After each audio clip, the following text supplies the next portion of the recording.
ಎಲ್ಲಿಯೂ ಬಲಗೊಳ್ಳಿರಿ. ನೀವು ಸೈತಾನ ತಂತ್ರೋಪಾಯಗಳನ್ನು ಎದುರಿಸಿ ನಿಲ್ಲುವುದಕ್ಕೆ ಶಕ್ತರಾಗುವಂತೆ ದೇವರ ಸರ್ವಾಯುಧಗಳನ್ನು ಧರಿಸಿಕೊಳ್ಳಿರಿ ಅಂತ.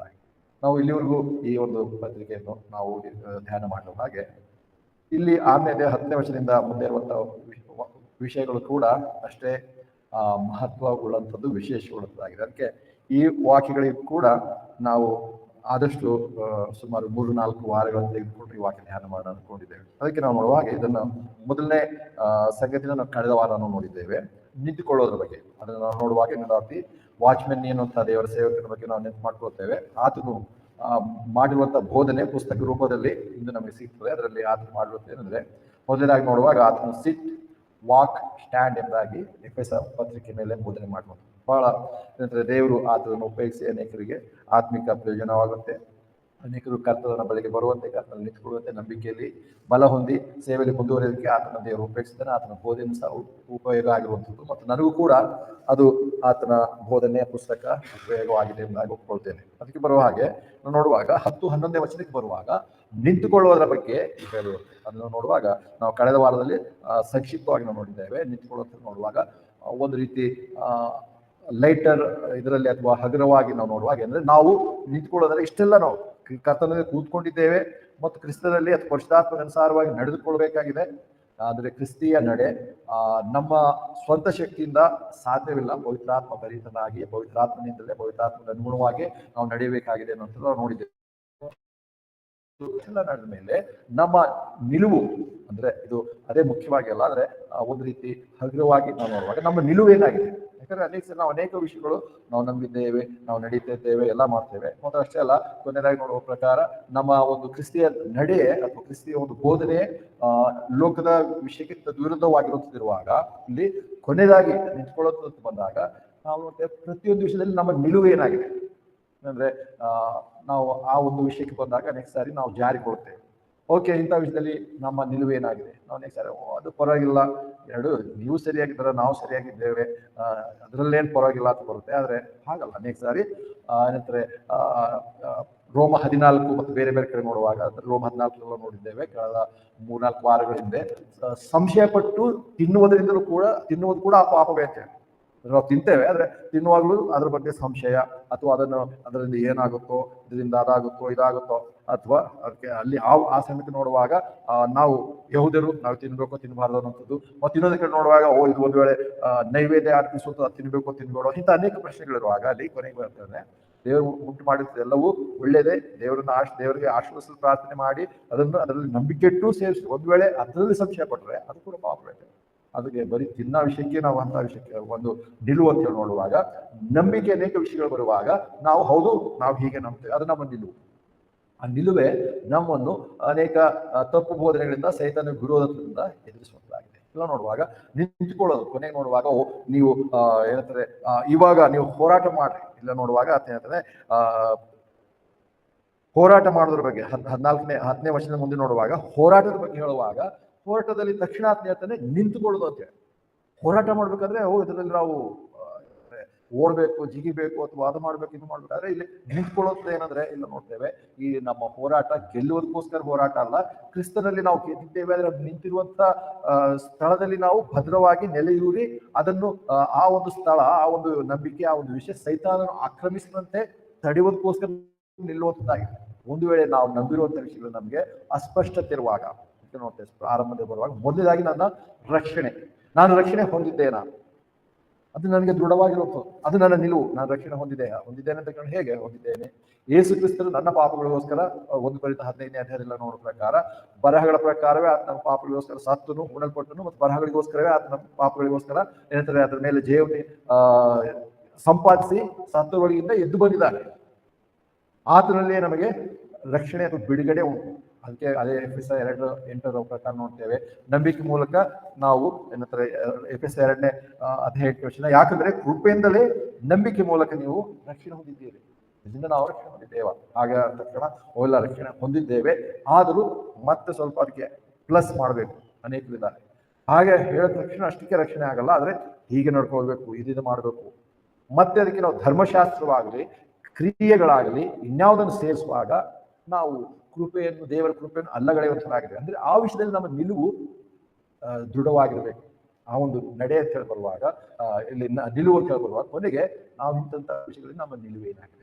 ನಾನು ಹೌದು, ಯೇಸು ಕ್ರಿಸ್ತನು ನನ್ನನ್ನು ರಕ್ಷಿಸಿದ್ದಾನೆ. ಇದು ನನ್ನ ಸ್ವಂತ ಶಕ್ತಿಯಿಂದಲ್ಲ, ನನ್ನ ಸ್ವಂತ ನೀತಿವಂತಿಕೆಯಿಂದಲ್ಲ, ನನ್ನ ಸ್ವಂತ ಒಳ್ಳೆತನದಿಂದ ಅಲ್ಲ, ಅಥವಾ ನಾನು ನಾನು ಪಶ್ಚಾತ್ತಾಪ ಪಡೋದ್ರಿಂದಲ್ಲ. ಕೆಲವು ವಾಕ್ಯಗಳು ಅದಕ್ಕೂ ಉಂಟು, ಮಾನಸಾಂತರ, ಪಶ್ಚಾತ್ತಾಪ ಸಾಧ್ಯವಾದಲ್ಲಿ ಮುಂದಿನ ದಿವಸಗಳು ನೋಡ್ತೆ. ಅವುಗಳು ನಮಗೆ ರಕ್ಷಣೆ ಕೊಡೋದಲ್ಲ, ಆದರೆ ದೇವರ ಕೃಪೆಯಿಂದಲೇ ನಂಬಿಕೆ ಮೂಲಕ ರಕ್ಷಣೆ ಹೊಂದಿದ್ದೇವೆ.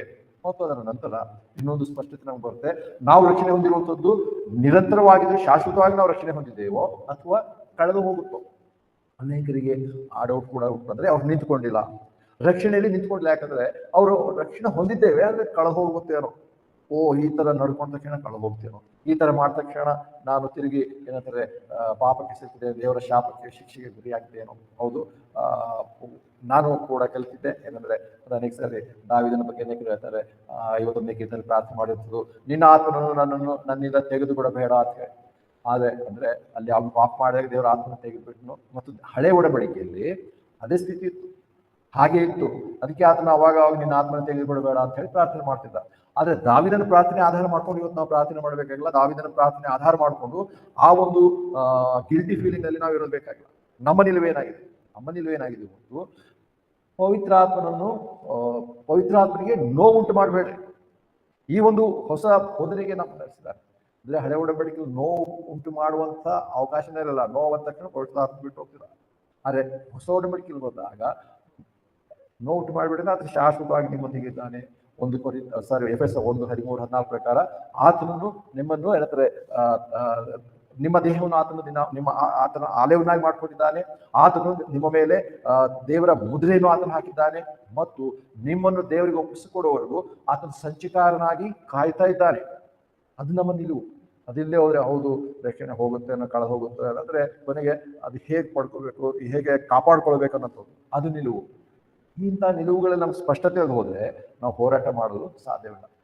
ಅಲ್ಲೇ ಬಿದ್ದು ಹೋಗ್ತದೆ. ಅಂದ್ರೆ ಮೊದಲೇದಾಗಿ ಸೈತಾನನು ಸಂಶಯವನ್ನು ತರುವಂಥದ್ದೇ ಸೈತಾನನ ಮೊದಲನೇ ಒಂದು ಪ್ರಶ್ನೆ ಅಥವಾ ಮೊದಲನೇ ಒಂದು ಕುತಂತ್ರ. ಹವ್ವಳಿಗೆ ಸೈತಾನ ಬಂದು ಮೊದಲನೇ ಕೇಳಿರುತ್ತದೆ, ಹವ್ವಳೆ ಏನಮ್ಮ ಲೋಕದಲ್ಲಿರುವಂತ ತೋಟದಲ್ಲಿರುವಂತ ಎಲ್ಲಾ ಮರಗಳನ್ನು ನೀನು ತಿನ್ಬಾರ್ದ? ಕೇಳ, ಎಲ್ಲಾ ತಿನ್ಬೋದಾದ್ರೆ ಇದನ್ನು ಬೇಡ ಅಂದ್ರೆ ಅದೇ ಏನಂತಾರೆ ಅದರ ಬಗ್ಗೆ ಆತನು ಮೊದಲಾಗಿ ಸಂಶಯ ಅಥವಾ ಸಂದೇಹ ಹುಟ್ಟಿಸುವಂಥದ್ದು. ರಕ್ಷಣೆ ವಿಷಯದಲ್ಲಿ ನಮಗೆ ಸಂಶಯ ಇದ್ರೆ ನಾವು ಮುಂದೆ ಸೈತಾನ ಜೊತೆ ಯಾವ ರೀತಿಯೂ ಹೋರಾಡಲ್ಲ. ಅಲ್ಲೇ ನಾವು ಬಿದ್ದು ಹೋಗಿದ್ದೇವೆ. ಸೈತಾನ ಮುಂದೆ ಯಾವ ರೀತಿಯಾಗಿ ನಮ್ಮ ಬಗ್ಗೆ ತಲೆ ಕೆಡಿಸ್ಕೊಳ್ಳಲ್ಲ. ಇವನಲ್ಲೇ ಸಾಕಿ, ಇವನಿಗೆ ಅಷ್ಟೇ ಅದೊಂದು ಹೇಳ್ತಾರಲ್ಲ ಡೋಸ್ ಕೊಟ್ಟಿದ್ದೇನೆ, ಅವನು ಅಲ್ಲೇ ಇದ್ದಾನೆ. ಇಲ್ಲ, ದೇವರ ವಾಕ್ಯ ಪ್ರಕಾರ ಎಫೆಸದಂತ ನಾವು ಇಷ್ಟೊಂದು ಅಧ್ಯಾಯಗಳು ಓದಿ ಮುಗಿಸಿ 6ನೇ ಅಧ್ಯಾಯಕ್ಕೆ ಬರುವಾಗ ನಾವು ನಿಂತ್ಕೊಳ್ಳೋದ್ರ ಬಗ್ಗೆ ಹೇಳುವಾಗ ನಾವು ನಿಂತ್ಕೊಂಡಿರೋದು ಹೌದು, ನಾನು ದೇವರ ಕೃಪೆಯಿಂದ ನಂಬಿಕೆ ಮೂಲಕ ರಕ್ಷಣೆ ಹೊಂದಿದ್ದೇನೆ. ರಕ್ಷಣೆಯು ದೇವರ ಕೃಪೆಯಿಂದ ಅದು ಉಡುಗೊರೆ ಆಗಿದೆ, ಬಹುಮಾನವಾಗಿದೆ. ದೇವರು ಕೊಟ್ಟು ಅದನ್ನು ಕಿತ್ಕೊಳ್ಳುವಂಥದ್ದಲ್ಲ. ಮತ್ತು ಅವಾಗ ತಿರುಗಿ ತೆಗೆದು ಮಾಡ್ತಾ ಇರೋಂಥದ್ದಲ್ಲ. ಅವಾಗ ಬಿದ್ದು ಹೋಗ್ತೇನೆ ಮತ್ತೆ ಬರ್ತೇನೆ, ದಾವೀದನಂತೆ ಪ್ರಾರ್ಥನೆ ಮಾಡ್ತೇನೆ ಅಲ್ಲ. ಆದರೆ ನಿರಂತರವಾಗಿ ನಾವು ಏನಂತಾರೆ ಶಾಶ್ವತವಾದಂಥ ರಕ್ಷಣೆಯನ್ನು ಹೊಂದಿದ್ದೇನೆ. ಅದಾದ ನಂತರ ಅನೇಕ ವಿಷಯಗಳುಂಟು, ನಾವು ನೋಡಿದ್ದೇವೆ. ಏನಂತಾರೆ ಇವತ್ತು ಅನೇಕರಿಗೆ ಇರುವಂಥದ್ದು ಅನ್ಯ ಭಾಷೆಗಳ ವಿಷಯದಲ್ಲಿ ಟಂಗ್ಸ್ ಮಾತಾಡ್ತಾರೆ ಅಂತ ಕೆಲವರು. ಅದು ಅನೇಕರಿಗೆ ಬಹಳ ಒಂದು ರೀತಿ ಹುಚ್ಚು, ಅವ್ರು ಮಾಡ್ತಾರೆ. ಆದ್ರೆ ನಮ್ಮ ನಿಲುವುದರ ಬಗ್ಗೆ ಏನಾಗಿದೆ, ಅದಕ್ಕೆ ಅನೇಕ ಭಾಷೆಗಳು ಅದ್ರ ಬಗ್ಗೆ ಮಾಹಿತಿಗೆಲ್ಲ ಹೇಳಲ್ಲ. ಯಾಕಂದ್ರೆ ಇಲ್ಲಿ ಹಾಗೆ ಹೇಳಿದ್ರೆ ಒಂದು ವೇಳೆ ಹಾಗೆ ಮಾತಾಡೋರಿಗೆ ನಾವು ನೋವು ಮಾಡ್ತೇವೋ ಅಥವಾ ನಮ್ಮಲ್ಲಿರುವಂತ ಅವ್ರ ಹಿಂಬಾಲಕರಿಗೆ ಏನಾದ್ರು ನೋವಾಗುತ್ತೋ, ಅದಕ್ಕೆ ಅವರು ಅಸ್ಪಷ್ಟತೆಯಿಂದ ಇರ್ತಾರೆ ಅಥವಾ ಅದನ್ನು ಸ್ಪಷ್ಟವಾಗಿ ಹೇಳಲ್ಲ. ದೇವರು ವಿಶೇಷವಾದಂಥವರ ಕೆಲವರಿಗೆ ಮಾತ್ರ ಹಾಗೆ ಕೊಟ್ಟಿದ್ದಾನೆ ಅಂತ ಹೇಳಿ ಅದು ಒಂದು ರೀತಿ ಸ್ಪಷ್ಟತೆ ಇಲ್ಲದೆ ಇರುವಂಥದ್ದು. ಅದು ನಿಲುವಲ್ಲ. ನಿಲುವೇನು, ಹೌದು ಅನ್ಯ ಭಾಷೆಯಲ್ಲಿ ಮಾತನಾಡ್ದು ಸರಿ ಇದೆ ಅಂತ ಹೇಳಿ ನಂಬಬೇಕು. ಇಲ್ಲಾಂದ್ರೆ ಅದು ತಪ್ಪು, ನನ್ನ ನಂಬಿಕೆ ಅದು ತಪ್ಪು ಅಂತ ಹೇಳಿ ನನ್ನ ನಿಲುವದಾಗಿರ್ಬೇಕು. ಅದಿಲ್ಲೇ ಇಲ್ಲ ಪರವಾಗಿಲ್ಲ ಅಂತ ಹೇಳಿದ್ರೆ ನನ್ನ ನಿಲುವು ಅಲ್ಲ. ಅಂದ್ರೆ ಇಲ್ಲಿ 10ನೇ ವಚನ ಮುಂದೆ ನೋಡುವಾಗ ಆ ರೀತಿಯಾದಂಥ ನಿಲುವಿಗೆ ನಾವು ನೋಡ್ತೇವೆ. ಅಂದ್ರೆ ಇಂಥ ಒಂದು ಸಂಗತಿ ನಾವು ನೋಡ್ತೇವೆ. ಆದ್ರೆ ಇಲ್ಲಿ ಬರುವಾಗ ಇಂದು ನಾವು ಅದಕ್ಕೆ ಸಂಬಂಧಪಟ್ಟ ಹಾಗೆ ಇನ್ನೂ ಕೆಲವು ಹೆಚ್ಚಿನ ವಿಷಯಗಳನ್ನು ನೋಡ್ತೇವೆ. ಅದನ್ನ ನೋಡುವಾಗ ಮೊದಲಾಗಿ ಇಲ್ಲಿ ಸೈತಾನನ ತಂತ್ರೋಪಾಯಗಳ ಬಗ್ಗೆ ಹೇಳ್ತಾರೆ. ಏನಂದ್ರೆ ಕಡೆದಾಗಿ ನನ್ನ ಸಹೋದರರೇ, ಕರ್ತನಲ್ಲಿಯೂ ಆತನ ಅತ್ಯಧಿಕವಾದ ಶಕ್ತಿಯಲ್ಲಿ ಬಲಗೊಳ್ಳಿ. ನೀವು ಸೈತಾನನ ತಂತ್ರೋಪಾಯಗಳನ್ನು ಎದುರಿಸಿ ನಿಲ್ಲುವುದಕ್ಕೆ ಶಕ್ತರಾಗುವಂತೆ ದೇವರ ಸರ್ವಾಯುಧಗಳನ್ನು ಧರಿಸಿಕೊಳ್ಳಿರಿ ಎಂಬಾಗಿ. ಅಂದ್ರೆ ಎಲ್ಲ ನೋಡ್ತೇವೆ ಅಂದ್ರೆ ಸೈತಾನನ ತಂತ್ರೋಪಾಯಗಳು ಅಂದ್ರೆ ಸೈತಾನ ತಂತ್ರೋಪಾಯಗಳಿಗಿಂತ ಮುಂಚೆ ನಾವಿವತ್ತು ನಮ್ಮ ವೈರಿಯಾದಂಥ ಸೈತಾನನ ಬಗ್ಗೆ ಕೆಲವು ವಿಷಯಗಳನ್ನ ನಾವು ನೋಡ್ತೇವೆ.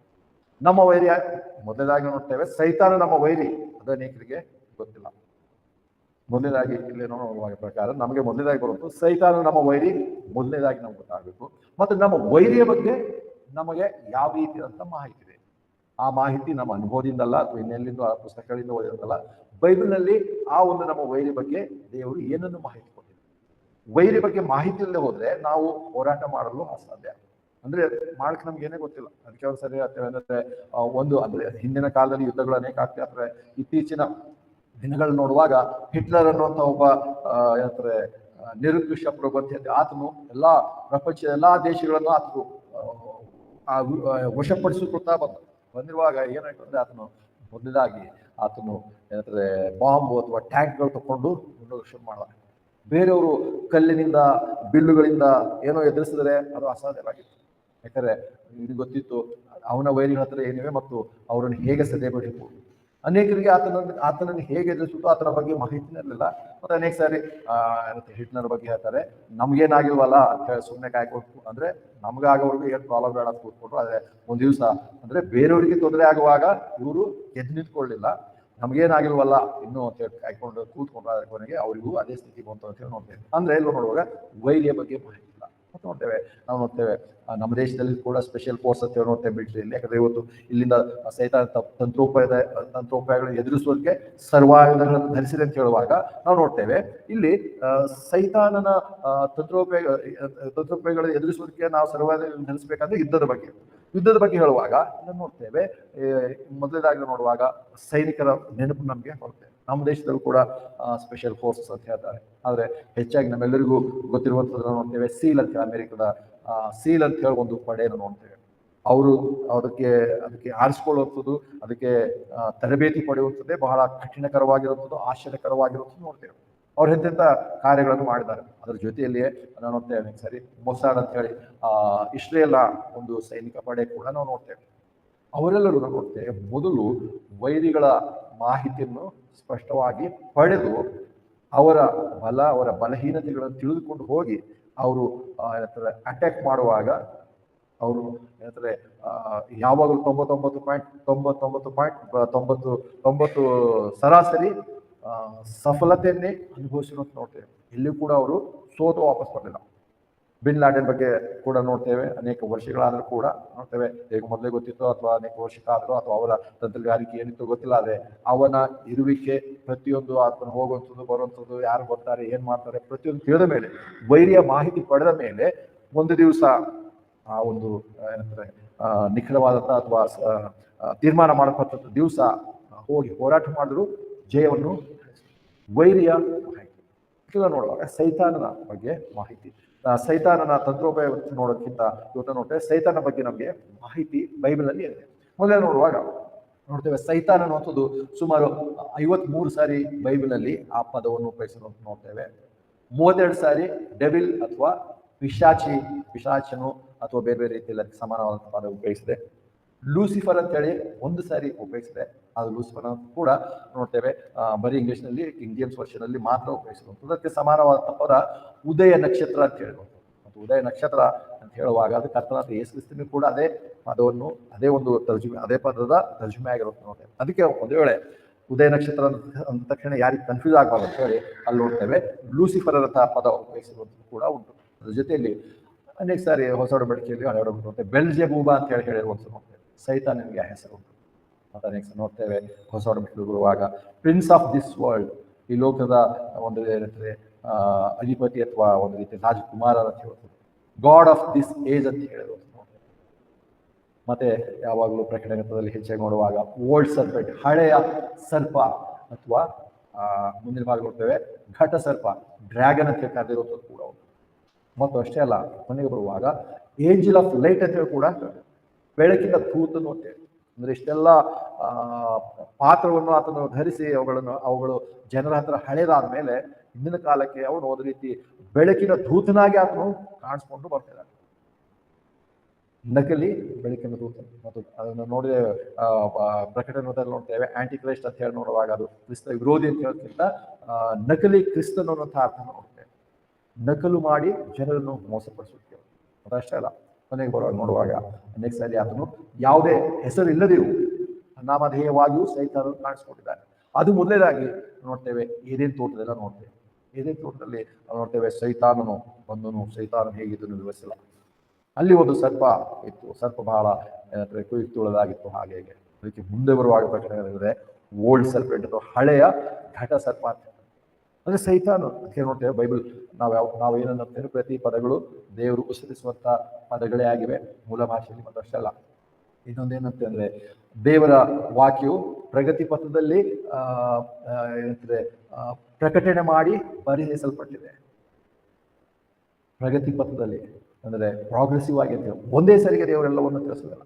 ಮೊದಲನೇ ಅಧ್ಯಾಯ ಅಂತ ಮೂರನೇ ಅಧ್ಯಾಯ 1ನೇ ವಚನಕ್ಕೆ ಬಂದ ತಕ್ಷಣದಲ್ಲಿ ಇವಾಗ ಸೈತಾನನ್ನೆಲ್ಲ ಪರಿಚಯ ಮಾಡ್ಕೊಳ್ಳೋಣ ಅಂತ ಮಾಡ್ಕೊಳ್ಳಿ.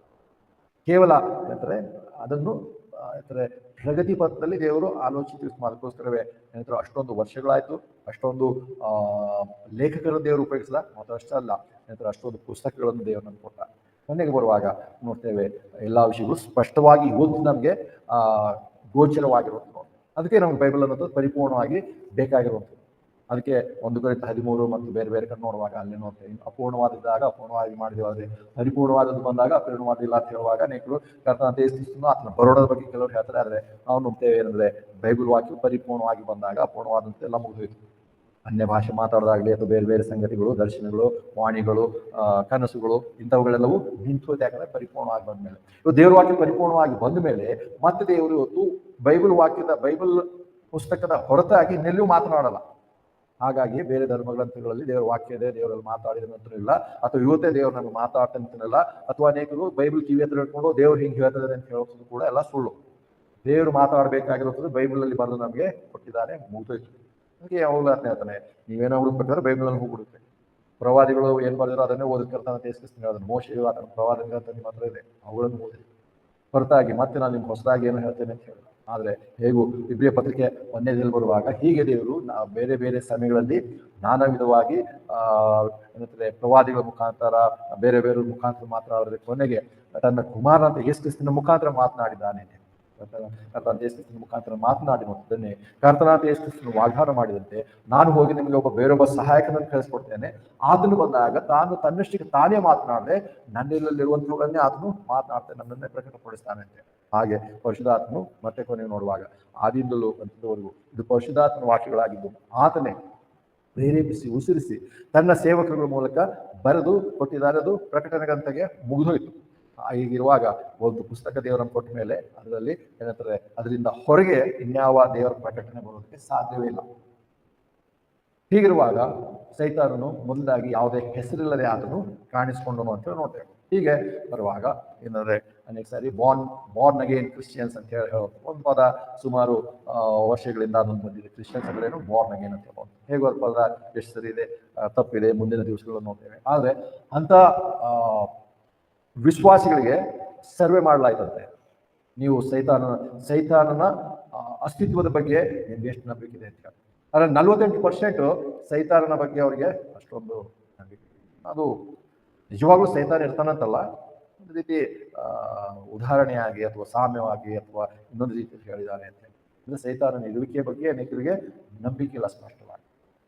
ಸೈತಾನನು ಅನ್ನುವಂಥದ್ದು ಇಲ್ಲ. ಅಂದ್ರೆ ಅದೇ ಸಮಯಕ್ಕೆ ದೇವರು ಅಂತ ಹೇಳಿ ದೇವರು ಇದ್ದಾನೆ, ಒಂದು ನಮ್ಗಿಂತ ವಿಶೇಷವಾದ ಶಕ್ತಿ ಇದೆ, ನಮ್ಗಿಂತ ಜ್ಞಾನ ಇದೆ, ಹಂಗಿದೆ ಏನೋ.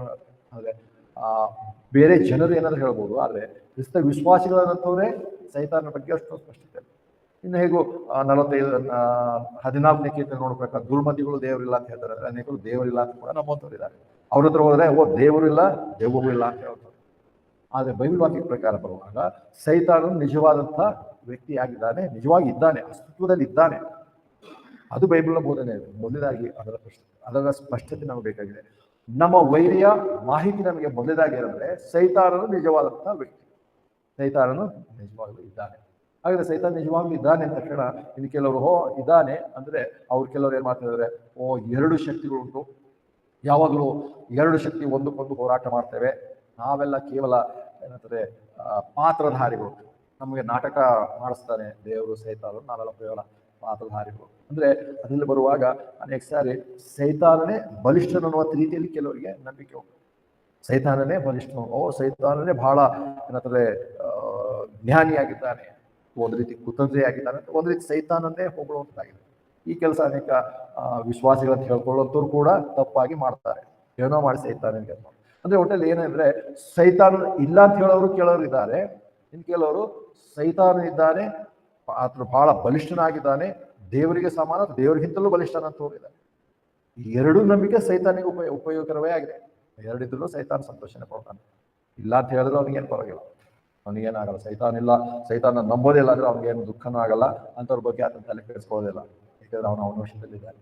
ಆದ್ರೆ ಇನ್ನು ಕೆಲವರಿಗೆ ಸೈತಾನ ಇದ್ದಾನೆ ಅಂದ್ರೆ ಅವನು ಬಹಳ ಬಲಿಷ್ಠನು ಅಂತ ಹೇಳಿ ಆ ರೀತಿಯಾಗಿ ಕೆಲವರು ಇಟ್ಕೊಂಡಿರುವಂಥದ್ದು ಅಥವಾ ನಂಬಿರುವಂಥದ್ದು ನಾವು ನೋಡ್ತೇವೆ. ಹಾಗಿರುವಾಗ ಸೈತಾನನು ಇದ್ದಾನೆ ಅಂತ ತಕ್ಷಣ ಹಾಗಿದ್ರೆ ಸೈತಾನನು ಎಲ್ಲಿ ಹೇಗೆ ಪ್ರಾರಂಭ ಆದ, ಏನಾಯ್ತು ನಮ್ಗೆ ಬೇಕಲ್ಲ. ಅದಕ್ಕೆ ನೋಡುವಾಗ ಎಜ್ಕೇಲ 28ನೇ 12 ನೋಡ್ತೇವೆ. ಎಜ್ಕೇಲ 28ನೇ 12 ಎಜ್ಕೇಲ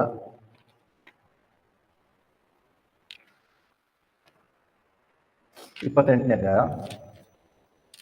12 ಹೇಗೂ ಇಲ್ಲಿ ಸೈತಾನ ಅಂತ ಹೇಳಿದೆವು, ಅದಕ್ಕೆ ಸೈತಾನ ಅಂತ. ಆದ್ರೆ ನೋಡುವಾಗ ಅದು ಒಂದು ವೇಳೆ ಸೈತಾನ ಪದ ಉಪಯೋಗಿಸಲಾದ್ರೆ ಇದೇ ಪ್ರಶ್ನೆ ಕೇಳಿ ಇದೇ ವಾಕ್ಯವನ್ನು ಓದಿ ಒಬ್ಬರು ಅಥವಾ ಅನೇಕ ಪ್ರಶ್ನೆ ಕೇಳಿದ್ರೆ ಅದನ್ನ ನೋಡ್ತೇವೆ. ಏನಂದ್ರೆ ಎಜ್ಕೇಲ 28ನೇ 12 ಮನುಷ್ಯ ಪುತ್ರನೇ, ತೂರಿನ ಅರಸನ ವಿಷಯದಲ್ಲಿ ಶ್ಲೋಕ ಗೀತೆಯನ್ನೆತ್ತಿ ಅವನಿಗೆ ಹೀಗೆ ಹೇಳು, ದೇವರಾದ ಕರ್ತನು ಹೇಗೆ ಹೇಳುತ್ತಾನೆ, ಸಂಪೂರ್ಣ ಜ್ಞಾನಿ, ಪರಿಪೂರ್ಣ ಸುಂದರವಾದ ನೀನು ಲೆಕ್ಕವನ್ನು ಮುದ್ರಿಸುತ್ತಿ, ದೇವರ ತೋಟವಾದ ಏದಿನಲ್ಲಿ ನೀನಿದ್ದಿ, ಮಾಣಿಕ್ಯ, ಪುಷ್ಯರಾಗ, ಪಚ್ಚೆ, ಪೀತರತ್ನ, ವಜ್ರ, ವೈಡೂರ್ಯ, ನೀಲ, ಗೋಮೇಧಿಕ, ಕೆಂಪು ಸ್ಫಟಿಕ, ಚಿನ್ನ ಈ ಅಮೂಲ್ಯವಾದಗಳಿಂದ ಭೂಷಿತನಾಗಿದ್ದಿ. ನಿನ್ನಲ್ಲಿದ್ದ ದಮ್ಮಡಿಗಳು, ಕೋಲುಗಳು ಇವುಗಳ ಕೆಲಸವು ನಿನ್ನಲ್ಲಿದ್ದು ನಿನ್ನ ಸೃಷ್ಟಿಯ ದಿನದಲ್ಲಿ ಸಿದ್ಧವಾದವು. ನೀನೇ ಮುಚ್ಚುವಂತಹ ಅಭಿಷೇಕಿಸಲ್ಪಟ್ಟ ಕಿರೂಬಿಯು, ದೇವರ ಪರಿಶುದ್ಧ ಪರ್ವತದಲ್ಲಿ ನಿನ್ನನ್ನು ಇಟ್ಟೆನು, ಅಲ್ಲೇ ನೀನಿದ್ದಿ. ಬೆಂಕು ಕಲ್ಲುಗಳ ಮಧ್ಯದಲ್ಲಿ ನೀನು ಕೆಳಗೂ ಮೇಲಕ್ಕೂ ತಿರುಗಾಡಿದಿ. ನಿನ್ನ ಸೃಷ್ಟಿಯ ದಿನದಿಂದ ನಿನ್ನಲ್ಲಿ ಅಪರಾಧ ಸಿಕ್ಕುವ ತನಕ ನಿನ್ನ ನಡತೆಯು ನಿರ್ದೋಷವಾಗಿ ಕಾಣುತ್ತಿತ್ತು. ಇನ್ನು ಮುಂದೆ ವಿಷಯ ಆದರೆ ಈ ಕೊನೆ ವಚನ ಬಿಟ್ಟರೆ ಮೊದಲಿನ ಕೆಲವು ವಾಕ್ಯಗಳನ್ನು ಇಲ್ಲಿ ಹೇಗೂ ಅಂದರೆ ನಾವು ಸಾಧಾರಣವಾಗಿ ಅದು ಓದ ಕಡೆ ಸೈತಾನನ ಬಗ್ಗೆ ಅಂತ ಹೇಳ ಗೊತ್ತಾಗಲ್ಲ. ಯಾರಾದ್ರೂ ನಮಗೆ ವಿವರಣೆ ಮಾಡಿದಾಗ ಇದು ಸೈತಾನನ ಬಗ್ಗೆ, ಯಾಕಂದ್ರೆ ಅಲ್ಲಿ ತೂರಿನ ಅರಸನ ವಿಷಯದಾಗಿ ಹೇಳ್ತಾನೆ. ಆದ್ರೆ ತೂರಿನ ಅರಸನ ಹೇಳ್ತಾ ಇದ್ದಾಗಲೇ ಅಲ್ಲಿ ಹಿಂದಕ್ಕೆ ಹೋಗುತ್ತೆ. ಸೃಷ್ಟಿಗಿಂತ ಮುಂಚೆ ಏನಂದ್ರೆ ನೀನು ದೇವರಿಸುವಂತ ಏನೇನ್ ತೋಟದಲ್ಲಿ ಇದ್ದ ತಕ್ಷಣ ಇದು ತೂರಿನ ಅರಸನು ಅಲ್ಲಿದ್ದಿಲ್ಲ, ಹಾಗಿದ್ರೆ ಇದು ಬೇರೆ ವ್ಯಕ್ತಿಯ ಬಗ್ಗೆ ಹೇಳ್ತಿದ್ದಾನೆ ಅಂದಾಗ ಇದಕ್ಕೆ ಬೇರೆ ನಮಗೆ ವಿವರಣೆ ಕೊಟ್ಟಾಗಲೇ ನಮ್ಗೆ ಸಾಧ್ಯ. ಇಲ್ಲ ದೇವರಾತ್ಮ ನಮ್ಗೆಲ್ಲ ತಿಳಿಪಡಿಸ್ತಾನೆ ಅಂತ ಹೇಳಿ ಕೆಲವರು ನಮ್ಗೆ ಯಾರನ್ನು ಕೇಳೋಲ್ಲ, ದೇವರಾತ್ಮ ನಡೆಸ್ತಾನೆ ಅಂತ ಹೇಳಿದ್ರೆ ಅದು ಕೂಡ ತಪ್ಪು. ಯಾಕಂದ್ರೆ ದೇವರು ಮತ್ತೆ ಪ್ರಾರಂಭದಲ್ಲಿ ಅಪೊಸ್ತಲ ಪ್ರವಾದಿಗಳನ್ನು ಮತ್ತೆ ಏನಂದ್ರೆ ಪಾಸ್ಟರ್ ಟೀಚರ್ಸ್ಗಳನ್ನು ಇಟ್ಟಿದ್ದಾನೆ. ಇವತ್ತು ಏನಂದ್ರೆ ನಾವು ಆ ಬೋಧಕರಿಂದ ಕೇಳಬೇಕಾಗಿದೆ, ದೇವರು ಅವರನ್ನು ಇಟ್ಟಿದ್ದಾರೆ. ನಮ್ಮಷ್ಟಕ್ಕೆ ನಾವು ಓದಕ್ಕೆ ಎಲ್ಲ ಅರ್ಥ ಆಗ್ತಿರ್ತದೆ. ಆದ್ರೆ ಇದು ಹೇಳುವಾಗ ನೆಕ್ಸ್ಟ್ ಕಡೆ ಅಂದ್ರೆ ಪಾಸ್ಟರ್ ಹೇಳ್ತಾರೆ, ಕೆಲವು ಸಂಡೇ ಸ್ಕೂಲಲ್ಲಿ ಕಲಿಸ್ತಾರಂತೆ, ನೋಡು ಈ ವಾಕ್ಯದಲ್ಲಿ ಹೇಗಿದೆ, ಈ ವಾಕ್ಯದಲ್ಲಿ ಬರೆದಿರುವಂಥದ್ದು ಏನೋ ಅದಕ್ಕೆಲ್ಲ ನೋಡ್ತೇವೆ, ನೀನು ಎಷ್ಟು ಸುಂದರನಾಗಿದ್ದಿ. ಕರ್ತನಾದ ಯೇಸು ಕ್ರಿಸ್ತನ ಬಗ್ಗೆ ಸುಂದರನಾಗಿದೆ ಅಂತ ಎಲ್ಲಿ ಬರಲಿಲ್ಲ. ಅಂದ್ರೆ ಇಲ್ಲಿ ಸೈತಾನ ಬಗ್ಗೆ ಅಂದ್ರೆ ಸೈತಾನ ಬಗ್ಗೆ ಅಂತಲ್ಲ ಇದೆ, ಆದ್ರೆ ಈ ಪ್ರಶ್ನೆ ಕೇಳಿದ್ರೆ ಇಲ್ಲಿ ಬರೆದಿರುವಂತಹ ವ್ಯಕ್ತಿ ಯಾರು ಅಂದ್ರೆ ಅನೇಕ ಮಕ್ಕಳು ಮೊದಲಾಗ ಅಂದ್ರೆ ಸೊಲೊಮೋನನು ಇರ್ಬೇಕು ಅಂತ ಹೇಳಿ. ಯಾಕಂದ್ರೆ ಇಲ್ಲಿ ನೀನು ಜ್ಞಾನಿಯಾಗಿದ್ದಿ, ನೀನು ಸುಂದರವಾಗಿದ್ದೆ ಅಂದ್ರೆ ಸೊಲೊಮೋನನು. ಕೆಲವರು ಹೇಳಿದ್ರೆ ಇಲ್ಲ ದಾವೀದನು ಅಂತ. ಇನ್ನು ಕೆಲವರು ಬರೋಷ್ಟೊತ್ತಿಗೆ ಅವರು ಯೇಸು ಕ್ರಿಸ್ತನೇ ಅಂತ ಹೇಳಿ. ಯಾಕಂದ್ರೆ ಇಲ್ಲಿ ಹೇಳಿರುವಂತಹ ಪ್ರತಿಯೊಂದು ವಾಕ್ಯಗಳು ಅಷ್ಟೊಂದು ಏನಂತಾರೆ ಹೊಗಳುವಂಥದ್ದು, ಆ ವ್ಯಕ್ತಿಯ ಬಗ್ಗೆ ಹೊಗಳುವಂಥದ್ದಾಗಿದೆ. ಯೇಸು ಕ್ರಿಸ್ತನ ಹೊರತು ಇನ್ಯಾರು ಅದಕ್ಕೆ ಸಮಾನರಲ್ಲ ಅನ್ನುವಂಥ ರೀತಿಯಲ್ಲಿ ಆ ವಾಕ್ಯಗಳು ಬರೆಯಲ್ಪಟ್ಟು ಅಲ್ಲಿ ಹೇಳಿರುವಾಗ ಸೈತಾನನು ಆ ರೀತಿಯಾಗಿ ಮೋಹಿಸ್ತಾರೆ. ಅದಕ್ಕೆ ಹಾಗೆ ಹೇಳುವಾಗ ಇನ್ನು ಕೊನೆಗೆ ಅವ್ರು ಕೇಳಿದ್ರೆ, ಹಾಗಂದ್ರೆ ಸೊಲೊಮೋನನ ಬಗ್ಗೆ ಎಷ್ಟು ಜನ ನಂಬ್ತೀರಾ ಅಂದ್ರೆ ಸೊಲೊಮೋನ ಅಂತ ಎಷ್ಟು ಜನ ಒಪ್ಕೊಳ್ತೀರಾ? ಅದಕ್ಕೆ ಸುಮಾರು ಒಂದು 20-30 ಜನ ಸೊಲೊಮೋನನ ಕೈ ಎತ್ತಿರುತ್ತೆ. ಇನ್ನು ಕೆಲವರು ದಾವೀದನಂದ್ರೆ ಅದಕ್ಕೊಂದು 4-5 ಜನ. ಯೇಸು ಕ್ರಿಸ್ತನ ತಕ್ಷಣ ಉಳಿದಂತ ಅದರಲ್ಲಿರುವಂತ ಎಲ್ಲರೂ ಯೇಸು ಕ್ರಿಸ್ತನ ಬಗ್ಗೆ ಅಂದ್ರೆ ಇಲ್ಲಿ ಹೇಳೋದು ವಾಕ್ಯಗಳು ಹಾಗೆ ಸೈತಾನನ ಬಗ್ಗೆ ಬರ್ತದೆ. ಆದ್ರೆ ಕರ್ತನಾದ ಯೇಸು ಕ್ರಿಸ್ತನ ಬಗ್ಗೆ ನೀವು ನೋಡ್ತೀರಾ, ಯೆಶಾಯ 53ನೇ ಆತನ ಸೌಂದರ್ಯದ ಬಗ್ಗೆ ಎಲ್ಲೂ ಬರದಿಲ್ಲ. ಅದಕ್ಕೆ ಇವತ್ತು ನಾವು ಇವಾಗ ಕೂಡ ಕೆಲವು ಹಾಡುಗಳು ಹಾಡಿದೆವು. ಆತನ ದೇವರ ಗುಣಲಕ್ಷಣಗಳನ್ನು, ದೇವರ ವ್ಯಕ್ತಿತ್ವವನ್ನು ನಾವು ನೋಡಿ ಅದನ್ನು ಧ್ಯಾನಿಸಿ ಅದನ್ನು ಕೊಂಡಾಡುವುದಕ್ಕೋಸ್ಕರ ನಾವು ಹಾಡುಗಳನ್ನು ಹಾಡಬೇಕಾಗಿದೆ ಹೊರತು ದೇವರ ಸೌಂದರ್ಯ ನೋಡಿ ಹಾಡುವ ದೇವರ ಸೌಂದರ್ಯವನ್ನು ನಾವು ನೋಡಿಲ್ಲ. ಸೌಂದರ್ಯ ಏನಾದರೂ ಇದ್ದರೆ ಸೈತಾನನ ಬಗ್ಗೆ ಅಷ್ಟೇ ಅಲ್ಲ, ಆತನು ಆ ಸೌಂದರ್ಯದ ನಿಮಿತ್ತವೇ ಬಿದ್ದೋದನು. ಮುಂದೆ ನೋಡ್ತೇವೆ 17ನೇ ವಚನ ನೋಡ್ತೇವೆ, ಎಸ್ಕೆಲ್ 28ನೇ ಅಧ್ಯಾಯ 17ನೇ ವಚನ. ನಿನ್ನ ಸೌಂದರ್ಯದ ನಿಮಿತ್ತ ನಿನ್ನ ಹೃದಯವು ಉಬ್ಬಿಕೊಂಡಿತು, ನಿನ್ನ ಪ್ರಕಾಶದ ನಿಮಿತ್ತ ನಿನ್ನ ಜ್ಞಾನವನ್ನು ಕೆಡಿಸಿಕೊಳ್ಳಿ. ನಾನು ನಿನ್ನನ್ನು ನೆಲಕ್ಕೆ ಹಾಕುವೆನು, ಅರಸನ ಮುಂದೆ ಅವರು ನಿನ್ನನ್ನು ನೋಡೋ ಹಾಗೆ ನಿನ್ನನ್ನು ನಿನ್ನ ಸೌಂದರ್ಯದ ನಿಮಿತ್ತ ನಿನ್ನ ಹೃದಯವು ಉಬ್ಬಿಕೊಂಡು. ಸೌಂದರ್ಯವು ಅನೇಕ ಅಪೇಕ್ಷಿಸುತ್ತೆ. ಮತ್ತು ಅಷ್ಟೇ ಅಲ್ಲ, ಜ್ಞಾನೋಕ್ತಿಗಳಲ್ಲಿ ಕೂಡ ಸಾಮರ್ಥ್ಯಗಳು ಬರೆಯುತ್ತೆ, ಸೌಂದರ್ಯವು ಅಪೇಕ್ಷಿಸತಕ್ಕದ್ದಲ್ಲ ಅಂತ ಹೇಳೋದು, ಅದೇನೇ ಮೆಚ್ಚಿಕೊಳ್ಳುತ್ತದಲ್ಲ. ಅದೇ ನೆಕ್ಸ್ಟ್ ನೋಡ್ತೇವೆ, ಎಲ್ಲರಿಗೂ ನಾನು ಬಹಳ ಸುಂದರ ಅನ್ನೋದೇ ಎಲ್ಲರಿಗಿರುತ್ತೆ. ಅಥವಾ ಸುಂದರನಿಲ್ಲ ಅಂದ್ರೆ ಇನ್ನೂ ಏನಾದ್ರು ಮಾಡಿ ಇನ್ನೂ ಸುಂದರ ಮಾಡಬೇಕು, ಅದಕ್ಕೆ ಇನ್ನೂ ಅದು ಇದು ಹಚ್ಚಬೇಕು, ಏನೋ ಹಾಕಬೇಕು, ಅವಾಗ ಸುಂದರವಾಗಿ ಕಾಣ್ತೇನೆ ಅಂತ ಹೇಳಿ ನಮ್ಮ ಒಂದು ಅಭಿಪ್ರಾಯ, ಅನಿಸಿಕೆ. ಅದೇ ದೇವರು ನಮ್ಮನ್ನು ಹೇಗೆ ಉಂಟು ಮಾಡಿದಾನೋ ಅದರಲ್ಲೇ ದೇವರು ನಮಗೆ ಮೆಚ್ಚಿಕೊಳ್ತಾನೆ. ಅಂದ್ರೆ ಮನುಷ್ಯರಿಗೆ ನಾವು ಚೆನ್ನಾಗಿ ಕಾಣೋದಕ್ಕೆ ನಾವು ಅನೇಕ ಕಾರ್ಯಗಳು ಮಾಡಬೇಕಾಗಿದೆ. ಆದರೆ ಅದರಲ್ಲೇನಾದ್ರು ಅಪ್ಪಿತಪ್ಪಿ ಕೆಲವು ಸೌಂದರ್ಯವಂತರಾಗಿದ್ರೆ ಅದೇ ಅವರ ಬೀಳಿಗೆ ಕಾರಣವಾಗಿದೆ, ಬೀಳುವಿಕೆಗೆ ಕಾರಣವಾಗಿದೆ. ಸೈತಾನನ ಮೊದಲೇ ಬಿದ್ದು ಹೋಗೋದಕ್ಕೆ ಅದೇ ಆಗಿರುತ್ತೆ. ಹಾಗಿರುವಾಗ ಕರ್ತನಾದ ಯೇಸು ಕ್ರಿಸ್ತ ದೇವರು, ಆತ್ಮಸ್ವರೂಪನಾದ ದೇವರು ಈ ಲೋಕದಲ್ಲಿ ಮನುಷ್ಯನಾಗಿ ಹುಟ್ಟು ಬರುವಾಗ ಇಲ್ಲಿರುವಂತಹ ಕಾರ್ಯಗಳನ್ನೇ ದೇವರು ರಿಪೀಟ್ ಮಾಡಿಲ್ಲ. ಯೇಸು ಕ್ರಿಸ್ತನನ್ನು ನಾನು ಎಷ್ಟು ಸೌಂದರ್ಯವಂತನಾಗಿ ಮಾಡೋಣ, ಬಲಿಷ್ಠವಂತನಾಗಿ ಮಾಡೋಣ, ಎತ್ತರ ಗಾತ್ರ ಹೀಗೆ ಮಾಡೋಣ, ಹಾಗೇನಿರ್ಲಿಕ್ಕೆ. ಅದಕ್ಕೆ ಯೇಸು ಕ್ರಿಸ್ತನಲ್ಲಿ ಅಂಥವುಗಳನ್ನು ಅಪೇಕ್ಷಿಸುವಂಥದ್ದು ಬೇಡ, ಅಂಥ ಹಾಡುಗಳನ್ನು ರಚಿಸುವಂಥದ್ದು ಬೇಡ, ಅಂಥ ಹಾಡುಗಳನ್ನು ಹಾಡುವಂಥದ್ದು ಬೇಕಾಗಿಲ್ಲ. ಯಾಕಂದ್ರೆ ಯೇಸು ಕ್ರಿಸ್ತನ ಹಾಗಿಲ್ಲ.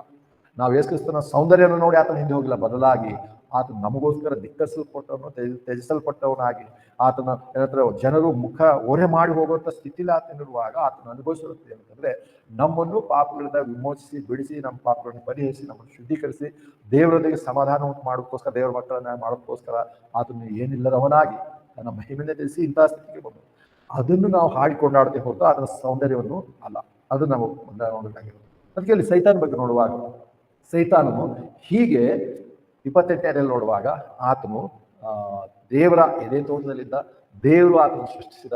ಆಗ ತಕ್ಷಣ ದೇವರು ಹಾಗಿದ್ರೆ ಸೈತಾನನ ಕೆಟ್ಟವಾದಂಥ ಸೈತಾನ ಯಾಕೆ ಆತನು ಸೃಷ್ಟಿ ಮಾಡಿದ ಅಂತ ಹೇಳಿ ಅನೇಕ ಪ್ರಶ್ನೆ ಎಲ್ಲ ನೋಡ್ತೇವೆ. ಹೇಗೆ ದೇವರು ಸೃಷ್ಟಿ ಮಾಡಿದಾಗ ಆತನು ಕೆಟ್ಟವನಾಗಿ ಮಾಡಿಲ್ಲ, ಆತನು ಸುಂದರವಾಗಿಯೇ ದೇವರು ಮಾಡಿದ. ಆದ್ರೆ ಆತನು ತನ್ನ ಸೌಂದರ್ಯದ ನಿಮಿತ್ತ ಆತನು ಬಿದ್ದು ಹೋದನು, ತನ್ನ ಸೌಂದರ್ಯದ ನಿಮಿತ್ತ ಆತನು ಬಿದ್ದು ಹೋಗಿರೋದು ನೋಡ್ತೇವೆ. ದೇವರು ಕೆಟ್ಟದಕ್ಕೆ ಕಾರಣವಲ್ಲ, ಸೈತಾನನು ದೇವರು ಒಳ್ಳೆಯವನನ್ನಾಗಿಯೇ ಮಾಡಿರುವಂಥದ್ದು ಇಲ್ಲಿ ನೋಡ್ತೇವೆ. ದೇವ್ರು ಹೀಗೆ ಏನಂದ್ರೆ ಸೈತಾನ ಅಥವಾ ನಮ್ಮ ವೈರಿಯಾದಂಥ ಸೈತಾನನ ಮಾಹಿತಿ ಬೈಬಲಲ್ಲಿ ಏನಿದೆ ಅಂದ್ರೆ, ದೇವರು ಅವನನ್ನು ಉಂಟು ಮಾಡಿದನು, ದೇವರ ಎದೆ ತೋಟದಲ್ಲಿದ್ದನು, ಮಹತ್ವವಾದಂಥ ಅಥವಾ ಎಲ್ಲಕ್ಕಿಂತ ಹೆಚ್ಚಿನ ಪಾತ್ರವನ್ನು, ಆತನು ಅಧಿಕಾರವನ್ನು, ಸ್ಥಾನಮಾನವನ್ನು ಹೊಂದಿದ್ದನು, ಮತ್ತು ಎಲ್ಲ ಏನಂತಾರೆ ಹಾಡಿ ಹೊಗಳುವಂಥ ಎಲ್ಲಾ ಕಾರಣಗಳು ಆತನಲ್ಲಿ ಇತ್ತು. ಅದು ಆತನು ಬಿದ್ದು ಹೋಗುವ ದಿವಸದವರೆಗೆ, ಅಂದ್ರೆ ನಮ್ಮ ವೈರಿಯಾದಂಥ ಸೈತಾನನ ಮಾಹಿತಿ ಇದು. ಅದರ ನಂತರ ನೋಡ್ತೇವೆ ಏಷಯ 14:12 ಕೂಡ ನೋಡ್ತೇವೆ. ಏಷಯ 14:12, ಏಷಯ 14:12, ಏಷಯ 14:12. ಓ ಸೈತಾನನೇ, ಅಲ್ಲಿ ಬ್ರಾಕೆಟ್ ಅಲ್ಲಿ ಲೂಸಿಫರ್ ಅಂತ ಹಾಕಿದ್ದಾರೆ, ಉದಯದ ಮಗನೇ, ಆಕಾಶದಿಂದ ನೀನು ಹೇಗೆ ಬಿದ್ದಿ, ಜನಾಂಗಗಳನ್ನು ಬಲಹೀನ ಮಾಡಿದ ನೀನು ಭೂಮಿಗೆ ಹೇಗೆ ಕಟ್ಟಿ. ನೋಡ್ತೇವೆ ಸೈತಾನನೇ, ಲೂಸಿಫರನೇ, ಉದಯದ ಮಗನೇ, ನೀನು ಹೇಗೆ ಬಿದ್ದಿ, ಬೀಳೋದಕ್ಕಿಂತ ಮುಂಚೆ ನೀನು ದೇವರ ಬಳಿ ನಿಂತಿ. ನಮ್ಮ ವೈರಿಯ ಪರಿಚಯ ದೇವರ ವಾಕ್ಯದಲ್ಲಿ ಇಷ್ಟು ಉಂಟು. ವೈರಿಯ ಪರಿಚಯ ಅಂದ್ರೆ ಆತನು ದೇವರಿಂದ, ಅಂದ್ರೆ ಅದಕ್ಕೋಸ್ಕರ ಇದರಲ್ಲೇ ನಾವು ನೋಡ್ತೇವೆ ಸೈತಾನನು ಸೃಷ್ಟಿಗೆ ಒಳಗಾಗಿರುವಂಥ ವ್ಯಕ್ತಿ. ನಮ್ಮ ದೇವರು ಸೃಷ್ಟಿಕರ್ತನಾಗಿದ್ದಾನೆ, ಇದು ಸ್ಪಷ್ಟತೆ. ದೇವರು ಯಾವಾಗಲೂ ಸರ್ವವ್ಯಾಪ್ತಿ, ಸರ್ವಜ್ಞಾನಿ, ಸರ್ವ ಅಧಿಕಾರ ಹೊಂದಿರುವಂಥವ್ರು, ಸಾರ್ವಭೌಮನಾಗಿರುವುದು. ಸೈತಾನನು ಹಾಗೇನಲ್ಲ. ಅದನ್ನು ಮುಂದಿನ ವಾಕ್ಯಗಳನ್ನು ನಾವು ನೋಡ್ತೇವೆ. ಅಂದ್ರೆ ಇಲ್ಲ ನೋಡುವಾಗ ಸೈತಾನನ ಬೀಳುವಿಕೆ ಬಗ್ಗೆ ನೋಡ್ತೇವೆ. ಇದಾದ ತಕ್ಷಣದಲ್ಲಿ ಇನ್ನೊಂದು ವಿಷಯಕ್ಕೆ ನಾವು ಹೋಗ್ತೇವೆ. ಈ ಒಂದು ವಿಷಯ ಅನೇಕರು ಬೇರೆಯಾಗಿಯೇ ಬೋಧಿಸ್ತಾರೆ, ಅಥವಾ ಅನೇಕ ಸಾರಿ ಇಂಥ ವಿಷಯ ಚೆಸ್ನಲ್ಲಿ ಹೇಳೋದಕ್ಕೆ ಏನಂತಾರೆ ಸಾಹಸ ಮಾಡಲ್ಲ. ಯಾಕಂದ್ರೆ ಇವೆಲ್ಲ ವಿಷಯಗಳು ಯಾಕೆ ಹೇಳ್ಬೇಕಂತ. ಆದ್ರೆ ನಾವು ಇದೊಂದು ವಿಶೇಷವಾದ ಸಂಗತಿಯನ್ನು ನೋಡ್ತೇವೆ. ಏನಂದ್ರೆ ಹಾಗಿದ್ರೆ ಸೈತಾನನು ಬಿದ್ದು ಹೋಗಿರುವುದು ಯಾವಾಗ? ಇಲ್ಲಿ ಎಸ್ಕೇಲ ಗ್ರಂಥದಲ್ಲಿ ಬರೆಯಲ್ಪಟ್ಟಿದೆ, ಯೆಶಾಯನ ಗ್ರಂಥದಲ್ಲಿ ಬರೆಯಲ್ಪಟ್ಟಿದೆ. ಆದ್ರೆ ಯಾವಾಗ ಬಿದ್ದು ಹೋದನು? ಇದು ಬರೀ ಅನೇಕ ತರ್ಕಕ್ಕೆ, ವಾದ ವಿವಾದಕ್ಕೆ ಕಾರಣವಾಗಿದೆ. ಆದರೂ ನಮಗೆ ಒಂದು ನಿಲುವು ಅಂತ ಹೇಳಿ ಬರ್ಬೇಕಾದ್ರೆ, ಹೌದು ನಾವು ಇಂಥದ್ದು ನಂಬ್ತೇವೆ, ನಾವು ಬರಬೇಕಾಗಿದೆ. ಅದ್ರಲ್ಲಿ ಬರುವಾಗ 2 ವಾದಗಳು. ಏನಂದ್ರೆ ಆದಿಕಾಂಡ ಅಥವಾ ಉತ್ಪತ್ತಿ 1ನೇ ಅಧ್ಯಾಯ 1 ಮತ್ತು 2ನೇ ವಚನದ ಮಧ್ಯದಲ್ಲಿ ಒಂದು ಗ್ಯಾಪ್ ಇದೆ ಅಂತೇಳಿ ಕೆಲವರು ಹೇಳ್ತಾರೆ. ನಾವು ಅವಾಗ ಹೇಳಿದ್ದೇವೆ ಗ್ಯಾಪ್ ಇದೆ. ಅದರ ಬಗ್ಗೆ ಅವರು ಬಹಳ ಕೆಲವರು ಇದ್ದಾರೆ. ಅವಾಗಲೇ ಆಯಿತು. ಅಂದ್ರೆ ಸೈತಾನನು ಏನೇನು ತೋಟದಿಂದ ಬಿದ್ದು ಸೈತಾನ ಯಾವಾಗ ಪಾಪ ಮಾಡ್ದ, ಸೈತಾನ ಯಾವಾಗ ಬಿದ್ದು ಹೋದನು ಅಂದ್ರೆ ಅವರು ಆದಿಕಾಂಡ ಒಂದನೇ ಕೊಡ್ತಾರೆ. ನೋಡೋಣ, ಆದಿಕಾಂಡ ಉತ್ಪತ್ತಿ 1ನೇ ಬರ್ತೀವಿ. ಆದಿಯಲ್ಲಿ ದೇವರು ಆಕಾಶವನ್ನು ಭೂಮಿಯನ್ನು ಸೃಷ್ಟಿಸಿದನು. ಭೂಮಿಯು ನಿರಾಕಾರವಾಗಿ ಶೂನ್ಯವಾಗಿತ್ತು ಮತ್ತು ಅಗಾಧದ ಮೇಲೆ ಕತ್ತಲಿತ್ತು. ದೇವರ ಆತ್ಮ ಮೇಲುಗಳ ಮೇಲೆ ಚಲಿಸಿದನು. ಮುಂದೆ ವಾಕ್ಯದ ತಕ್ಷಣ ಏನಂತಂದ್ರೆ, ಆದಿಯಲ್ಲಿ ದೇವರು ಆಕಾಶವನ್ನು ಭೂಮಿಯನ್ನು ಸೃಷ್ಟಿಸಿದರು. ಆದಿಯಲ್ಲಿ ಏನಂತಾರೆ ಅವರು ಎವಲ್ಯೂಷನರಿ ಹೇಳೋ ಪ್ರಕಾರ ಬಿಲಿಯನ್ ವರ್ಷಗಳು ಹೇಳ್ತಾರಲ್ಲ, ಆ ಸಮಯದಲ್ಲಿ ಆದಿಯಲ್ಲಿ ದೇವರು ಉಂಟು ಮಾಡ್ದ. ಆದ್ರೆ ಬೈಬಲ್ ನಂಬುವಂತ ನಾವು, ನಮ್ಮ ನಿಲುವೇನಾಗಿದೆ, ನಾವು ಬೈಬಲ್ ಪ್ರಕಾರ ಸುಮಾರು 6,000 ವರ್ಷಗಳ ಹಿಂದೆ ಭೂಮಿ ಸೃಷ್ಟಿಯಾಗಿದೆ. 6,000 ವರ್ಷಗಳ ಹಿಂದೆ ದೇವರು ಮನುಷ್ಯನ ಉಂಟು ಮಾಡಿದ್ದಾನೆ. ನಮ್ಮ ಕಣ್ಣು ಕಾಣುವಂತ ಪ್ರತಿಯೊಂದು 6,000ಗಳ ಇಷ್ಟೇ. ಆದ್ರೂ ಅವ್ರಿಗೆ ಯಾಕಾಗಲ್ಲ ಅಂದ್ರೆ, ಅವರು ಅನೇಕರು ಬಂದು ಏನಂತಾರೆ ಸೈನ್ಸ್ ಅಂತ ಹೇಳುವಂತ ಅನೇಕ ಸೈಂಟಿಸ್ಟ್ಗಳು ನಾವು ಇಂಥ ಒಂದು ಏನಂತಾರೆ ಫಾಸಿಲ್ಸ್ ಕಂಡುಹಿಡಿದ್ದೇವೆ, ಪಳೆಯುಳಿಕೆಗಳು ಕಂಡುಹಿಡಿದಿದ್ದೇವೆ, ಅಥವಾ ಅಸ್ಥಿ ಪಂಜರಗಳು ಸಿಕ್ಕಿವೆ, ಅದನ್ನು ನಾವು ಅದರ ಬಗ್ಗೆ ದಿನಾಂಕವನ್ನು ಪತ್ತೆ ಹಚ್ಚಲು ನಾವು ಸಂಶೋಧನೆ ಮಾಡಿದಾಗ ಇಷ್ಟೊಂದು ಲಕ್ಷಾಂತರ ಕೋಟ್ಯಾಂತರ ವರ್ಷಗಳ ಹಿಂದೆ ಇದು ಅಸ್ತಿತ್ವದಲ್ಲಿತ್ತು ಅಂತ ನಮ್ಗೆ ಗೊತ್ತಾಯ್ತು ಅಂತ ಅವರು ಹೀಗೆ ಬಂದಾಗ, ಅಂದ್ರೆ ಇದು ಅನೇಕ 19ನೇ ಶತಮಾನದಕ್ಕಿಂತ ಮುಂಚೆ ಅದಕ್ಕಿಂತ ಮುಂಚೆ ಈ ವಾದ ಇರಲಿಲ್ಲ. ಅದು ಯಾವ 19ನೇ ಶತಮಾನದ ಮುಂದೆ ಸೈನ್ಸ್ ಅನ್ನೋಂಥದ್ದು ಬಂತು, ಅದು ಹೆಚ್ಚಿನ ಒಂದು ಏನಂತಾರೆ ಬಳಕೆ ಜನರಲ್ಲಿ ಬರ್ತಿರುವ ಹಾಗೆ ಅನೇಕರು ನಾವೆಲ್ಲ ಸೈಂಟಿಸ್ಟ್ ಅಥವಾ ಜ್ಞಾನಿಗಳು ಅಂತೆಲ್ಲ ವಿಷಯಗಳನ್ನು ಹೆಚ್ಚಿನದಾಗಿ ಗೊತ್ತಿಲ್ಲದ ವಿಷಯಗಳನ್ನು ಸಹ ಜನರಿಗೆ ಅರ್ಥ ಮಾಡುವಂಥ ರೀತಿಯಲ್ಲಿ ಬಂದು ಅವರು ವಿವರಣೆ ಕೊಡುವಾಗ, ಬೈಬಲ್ ಬೋಧನೆ ಮಾಡುವಂತ ಪಾಸ್ಟರ್ಗಳಿಗೆ ಇವರಿಗೆ ಲೋಕದ ಅನೇಕ ಸಂಗತಿಗಳು ಗೊತ್ತಿಲ್ಲದೆ ಇರುವಾಗ ಇವರು ಹಾಗಿದ್ರೆ ಸೈನ್ಸ್ ಹಾಗೆ ಹೇಳುತ್ತೆ ಅಂದ್ರೆ ಬೈಬಲ್ ಏನ್ ಕಡಿಮೆ, ಬೈಬಲ್ನು ಅದೇ ರೀತಿಯಾಗಿ ಹೇಳ್ತದೆ ಅಂದ್ರೆ ನೋಡು, ಆದಿಯಲ್ಲಿ ದೇವರು ಸೃಷ್ಟಿಸಿದ್ರೆ ಅದೇ ಲಕ್ಷಾಂತರ ನಿರಂತರ ವರ್ಷಗಳ ಹಿಂದೆ. ಅದಕ್ಕೆ ಏನ್ ಮಾಡಿದ್ರೆ, ಅದಕ್ಕೆ ಅನುಕೂಲಕರವಾಗುವಂತೆ ಇವತ್ತು ಅನೇಕರು ನೋಡುವಂತೆ ಸ್ಕೋಫೀಲ್ಡ್ ಅಂತ ವ್ಯಕ್ತಿ ಇದೆ. ಆತನ ಬೈಬಲ್ ನಲ್ಲಿ ವಿವರಣೆ ಕೊಡೋ, ಬೈಬಲ್ ದೇವವಾಕ್ಯ ಅದೇ, ಆದ್ರೆ ಆತನು ಮಾಡೋ ಸ್ಕೋಫೀಲ್ಡ್ ರೆಫರೆನ್ಸ್ ಬೈಬಲ್ ಅಂತೇವೆ. ಆತನು ಇಂಥ ಕೆಲವು ಸಿದ್ಧಾಂತಗಳನ್ನು ಆತನು ತಗೊಂಡು ಬಂದ. ಆತನ ಪ್ರಕಾರ ಏನ್ ಹೇಳ್ದ ಅಂದ್ರೆ, ಒಂದನೇದಲ್ಲಿ ಆದಿಯಲ್ಲಿ ದೇವರು ಆಕಾಶವನ್ನು ಭೂಮಿಯನ್ನು ಸೃಷ್ಟಿಸಿದನು ಅಂದ್ರೆ ಅದು ಬಹಳ ಚೆನ್ನಾಗಿ ಇತ್ತು ಅನೇಕ ವರ್ಷಗಳಿಂದ. 2ನೇ ವರ್ಷ ಬರ್ತೇವೆ, ಭೂಮಿಯು ನಿರಾಕಾರವಾಗಿಯೂ ಶೂನ್ಯವಾಗಿಯೂ ಇತ್ತು. ಅವ್ರು ಹೇಳ್ತಾರೆ, ನೋಡು ದೇವರೆಲ್ಲಾ ಸೃಷ್ಟಿ ಮಾಡ್ದ, ಅದೇ 2ನೇ ವರ್ಷದಲ್ಲಿ ನಿರಾಕಾರ ಶೂನ್ಯವಾಗಿ ಹೇಗೆ ಆಯ್ತು ಪ್ರಶ್ನೆ ಹಾಕ್ತಾರೆ. ಪ್ರಶ್ನೆ ಹಾಕಿದ ತಕ್ಷಣ ಇದೇ ಸೇಮ್ ಫಾರ್ಮ್ಲೆಸ್ ಅಂಡ್ ವೈಡ್ ಅಂತ ಹೇಳಿ ಪದ ಏಷ್ಯಾ 45ನೇ ಅಧ್ಯಾಯದಲ್ಲಿ ಇದೆ. ನಾವೇನೋ ಡೀಟೇಲ್ ಹೋಗ್ಬೇಕಾಗಿಲ್ಲ, ಯಾಕಂದ್ರೆ ಅಲ್ಲಿ ಹೇಳಿರುವಂತ ಕಾಂಟೆಕ್ಸ್ಟೇ ಬೇರೆ, ಆದ್ರೆ ಪದಗಳು ಸೇಮ್ ಇರೋದ್ರಿಂದ ಇವ್ರು ಏನ್ ಮಾಡೋದು ನೋಡು, ಅಲ್ಲಿ ಆತನ ನೋಡಿದಾಗ ಅಲ್ಲಿ ಅಂದ್ರೆ ದೇವರ ತೀರ್ಪಿನ ನಿಮಿತ್ತ ಅಲ್ಲಿ ಭೂಮಿ ನಿರಾಕಾರವು ಶೂನ್ಯವಾಗಾಯ್ತು ಅಂತ ಹೇಳಿ ವಿವರಿಸಿದೆ. ಆದ್ರೆ ಅಲ್ಲಿ ಸೈತಾನನ ಏನಂತಾರೆ ತೀರ್ಪು, ಸೈತಾನನ ಬೀಳುವಿಕೆ ಬಗ್ಗೆ ಹೇಳಿಲ್ಲ. ಆದ್ರೆ ವಾಕ್ಯ ಪದಗಳು ಅದೇ ಇರೋದ್ರಿಂದ, ತರ್ಜುಮೆ ಅದೇ ಇರೋದ್ರಿಂದ ಅವರು ಆ ಒಂದು ವಾಕ್ಯ ಆಧಾರ ಮಾಡಿಕೊಂಡು ದೇವರು ಸೃಷ್ಟಿ ಮಾಡಿದಾಗ ಎಲ್ಲವೂ ಚೆನ್ನಾಗೇ ಇತ್ತು, ಭೂಮಿ ನಿರಾಕಾರವಾಗಿಯೂ ಶೂನ್ಯವಾಗಿರ್ಲಿಲ್ಲ. ಆದರೆ ಸೈತಾನನು ಬಿದ್ದು ಹೋದ್ನಲ್ಲ, ಸೈತಾನ ಬಿದ್ದು ಹೋದಾಗ ದೇವರು ಎಲ್ಲವನ್ನು ನಾಶಪಡಿಸ್ದ, ಅದಕ್ಕೆ ಅವಾಗ ಅದು ನಿರಾಕಾರವಾಗಿಯೂ ಶೂನ್ಯವಾಗಿ ಆಗೋಯ್ತು ಅಂತೇಳಿ. ಇದು ಯಾರು ಸುಮ್ಮನೆ ಬೈಬಲ್ ಓದುವಂಥವ್ರಿಗೆ ಇದು ಎಲ್ಲಿಂದ ಅವ್ರಿಗೆ ಹೇಗೆ ತಲೆಯಲ್ಲಿ ಬರುತ್ತೆ, ಅವರಿಗೆ ಯಾರಿನ್ನೂ ಇದು ಈ ಆಲೋಚನೆ ತಲೆಯಲ್ಲಿ ಬರೋಲ್ಲ. ದೇವರು ಸರಳವಾಗಿ ಸಾಮಾನ್ಯವಾದಂಥ ಮನುಷ್ಯನು ಓದಿ ದೇವರ ಬಗ್ಗೆ ತಿಳ್ಕೊಳ್ಳೋದಕ್ಕೆ ಆತನ ಹೇಳಿದ್ದಾರೆ. ಮುಂದೆ ಅಧ್ಯಾಯ ಕೂಡ ದೇವರ ಸೃಷ್ಟಿಯನ್ನು ಸರಳವಾಗಿ ಸಾಮಾನ್ಯ ಮನುಷ್ಯನು ಅರ್ಥವಾಗುವಂತೆ ಬರೆದ ಹೊರತು ಇದು ವಿಜ್ಞಾನದ ಪುಸ್ತಕವಾಗಿ ಇನ್ನೊಂದಾಗಿ ಬರೆದಿಲ್ಲ. ನಾವು ಹಾಗೆ ಇದನ್ನು ಈ ರೀತಿ ಸೈಂಟಿಫಿಕಲಿ ಅಥವಾ ಇನ್ನೊಂದು ರೀತಿಯಲ್ಲಿ ಅಭ್ಯಾಸ ಮಾಡಬೇಕಂತ ಹೇಳ್ಕೊಳ್ಳಿ. ನಾವು ಸೈಂಟಿಫಿಕಲಿ ಇರುವಂಥ ಅನೇಕ ವಿಷಯಗಳು ಇರ್ಬೋದು, ಅವುಗಳು ಪ್ರಾಮುಖ್ಯತೆ. ದೇವರು ಅದಕ್ಕೋಸ್ಕರ ಬೈಬಲ್ ಅದಕ್ಕೊಂದು ಟೆಕ್ಸ್ಟ್ ಬುಕ್ ಆಗಿ ಕೊಟ್ಟಿಲ್ಲ. ನಮಗೆ ದೇವರು ಸೃಷ್ಟಿಯ ಸರಳತೆಯನ್ನು ಕೊಟ್ಟಿದ್ದಾರೆ. ದೇವರು ಹೇಗೆ ಸೃಷ್ಟಿ ಮಾಡೋ ಸರಳವಾಗಿ ಆತನ ವಿವರಿಸಿದ್ದಾರೆ. ಅಲ್ಲಿ ನಮಗೆ ಯಾವ ಗ್ಯಾಪ್ ಕಾಣಲ್ಲ. ಆದ್ರೆ ಇಂಥ ಕೆಲವರಿಗೆ ಗ್ಯಾಪ್ ಕಾಣ್ತಾ ಅವ್ರು ಏನ್ ಮಾಡ್ತಾರೆ, ಸೈತಾನನು ಆವಾಗ ಬಿದ್ದು ಹೋದಾಗ ದೇವರು ಸೈತಾನನು ಏನೇ ತೋಟದ ಕೆಳಕ್ಕೆ ತರ್ತಾನೆ. ಕೆಳಕ್ಕೆ ತಪ್ಪ ತಕ್ಷಣ ಭೂಮಿ ಎಲ್ಲ ನಾಶವಾಯ್ತಂತೆ.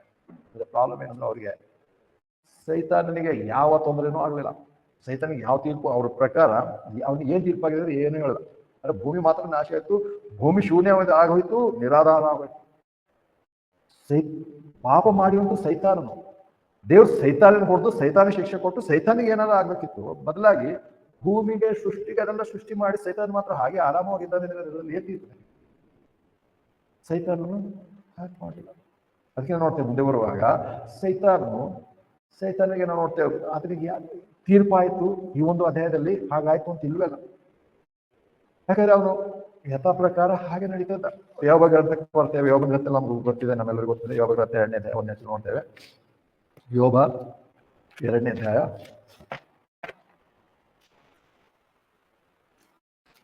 1ನೇ ವಚನ. ತಿರುಗಿ ಒಂದು ದಿನ ಏನಾಯ್ತಂದ್ರೆ, ಕರ್ತನ ಬಳಿಯಲ್ಲಿ ನಿಂತುಕೊಳ್ಳೋದಕ್ಕೆ ದೇವರ ಪುತ್ರರು ಬಂದರು. ಕರ್ತನ ಬಳಿಯಲ್ಲಿ ನಿಂತುಕೊಳ್ಳೋದಕ್ಕೆ ಸೈತಾನನು ಸಹ ಅವರ ಮಧ್ಯದಲ್ಲಿ ಬಂದನು. ಆಗ ಕರ್ತನು ಸೈತಾನನಿಗೆ, ನೀನು ಎಲ್ಲಿಂದ ಬಂದೆ ಅನ್ನು ಸೈತಾನ ಕರ್ತನಿಗೆ, ಭೂಮಿಯಲ್ಲಿ ಇತ್ತಿನತ್ತ ತಿರುಗಾಡಿ ಅದರಲ್ಲಿ ಮೇಲೆ ಕೆಳಗೆ ನಡೆದಾಡಿ ಬಂದೆನು ಅನ್ನೋದು. ಅದನ್ನು ನೋಡ್ತೇವೆ. ಮೋಶೆ ಬರೆದಿರುವಂಥ 5 ಪುಸ್ತಕಗಳಿಗಿಂತ ಹಳೆಯ ಪುಸ್ತಕ ಅಂತ ಹೇಳಿ ಯೋಬನ ಗ್ರಂಥವನ್ನು ಎಲ್ಲರೂ ಒಪ್ಕೊಳ್ತಾರೆ. ಮೊದಲನೇ ಪುಸ್ತಕದಲ್ಲಿಯೇ, ಹಳೆಯ ಪುಸ್ತಕದಲ್ಲಿ ಯಾಕಂದ್ರೆ ಸೈತಾನನು ಆರಾಮವಾಗಿ ದಿವಸ ದೇವಪುತ್ರರು ಓಡಾಡುವಂತೆ ಓಡಾಡ್ತಾರೆ. ಸೈತಾನ ಅಂತ ಕರೆಯಲ್ಪಟ್ಟಿದ್ದಾರೆ ಅಷ್ಟೇ, ದೇವಪುತ್ರರು ಅಲ್ಲ. ದೇವಪುತ್ರರ ಸಾಮಾನ್ಯತೆಯಲ್ಲಿ ಅವ್ರ ಜೊತೆ ದೇವರ ಬಳಿಗೆ ಹೋಗುವಂತ ಅವಕಾಶ ಇದೆ. ಆರಾಮವಾಗಿ ಆತ ಹೋಗ್ತಿದ್ದಾರೆ. ತೀರ್ಪಾಗಿ ಅವನಿಗೆ ಏನಾಗಿದೆ? ಏನ್ ತೀರ್ಪಾಗಿದೆ? ದೇವರು ಪರವಾಗಿಲ್ಲ, ನಿನಗೆ ಏನು ಮಾಡಲ್ಲ, ಅದು ಭೂಮಿ ಮಾತ್ರ ನಾಶ ಮಾಡ್ತೇನೆ ಅಂದ್ರೆ ಯಾವ ರೀತಿಯಾದಂಥ ಏನಂತಾರೆ ನ್ಯಾಯ ನೋಡ್ತೇವೆ. ಅವ್ರು ಕೇವಲ ಶೂನ್ಯವಾಗಿಯೂ ಬರಿದಾಗಿತ್ತು ಅಂತ ಹೇಳಿ ಬರಿದಾಗಿಯೂ ಮತ್ತು ನಿರಾಕಾರವಾಗಿತ್ತು ಅಂತ ಹೇಳೋದಕ್ಕೆ, ವೈಡ್ ಅಂಡ್ ಫಾರ್ಮ್ಲೆಸ್ ಅನ್ನೋದಕ್ಕೆ ಆ ಒಂದು ವಾಕ್ಯ ಎತ್ತಿ ತೋರಿಸೋದಕ್ಕೋಸ್ಕರ ಸೈತಾನ ತಗೊಂಡೋಗಿ ಅಲ್ಲಿ ಫಿಟ್ ಮಾಡಿ ನೋಡಿ ತೀರ್ಪಾಗುತ್ತೆ. ಅಂದ್ರೆ ಸೈತಾನ ಆ ಸಮಯದಲ್ಲಿ ಗರ್ವ ಪಟ್ಕೊಂಡ, ಅವಾಗ ದೇವರು ಅವನಿಗೆ ಬಿಡಿಸ್ದ. ಅಂದ್ರೆ 1ನೇ ವಚನದಲ್ಲಿ ಇಷ್ಟೆಲ್ಲ ನಡೀತು. 2ನೇ ವಚನದ ನಂತರ ಹೀಗಾಯ್ತಲ್ಲ, ಆಗಿದ್ದಕ್ಕೆ 3ನೇ ವಚನದಿಂದ ಮುಂದೆ ದೇವರು ಅದನ್ನು ಮತ್ತೆ ಹೊಸದಾಗಿ ಇರುವಂಥದ್ದನ್ನೇ ಹೊಸದಾಗಿ ಮಾಡೋದು ಶುರು ಮಾಡ್ದ. ಅದಕ್ಕೆ ಅಲ್ಲಿ ನಾಶ ಆಗಿತ್ತಲ್ಲ, ನಾಶ ಆಗಿರುವಂತೆಲ್ಲ ಹಂಗಿದೆ ಭೂಮಿ ಒಳಗಿದೆ. ಅದಕ್ಕೆ ಅವಾಗ ಅಲ್ಲಿ ಅಸ್ಥಿ ಪಂಜಾರಗಳು, ಹಳೆ ಮರದ ಏನಂತಾರೆ ಪಳೆಯುಳಿಕೆಗಳು ಎಲ್ಲ ಸಿಗ್ತವೆ ಅಂತ ಹೇಳ್ತಾರೆ. ಅದಕ್ಕೆ ಅಲ್ಲಿ ಮತ್ತೆ ಇನ್ನೊಂದು ಪದ ಉಪಯೋಗಿಸ್ತಾರೆ. ಮತ್ತೆ ಇವ್ರು ಯಾರಂದ್ರೆ ಕಿಂಗ್ ಜೇಮ್ಸ್ ವರ್ಷನ್ ಉಪಯೋಗಿಸುವಂತವರೇ ಇದ್ದಾರೆ. ಅದರಲ್ಲಿ ರಿಪ್ಲೆನಿಶ್ ಅಂತ ಓಡಿದೆ. ರಿಪ್ಲೆನಿಶ್ ಅಂತ ಓಡಿದೆ. ನೋಡು ಇಲ್ಲಿ ಪದದಲ್ಲಿ ದೇವರು ಆರಾಮಿ ಅದನ್ನ ನೋಡಿದ ಮೇಲೆ, ನೀನು ಇದ್ರ ಮೇಲೆ ಅಂದ್ರೆ ಭೂಮಿಯನ್ನು ನೀನು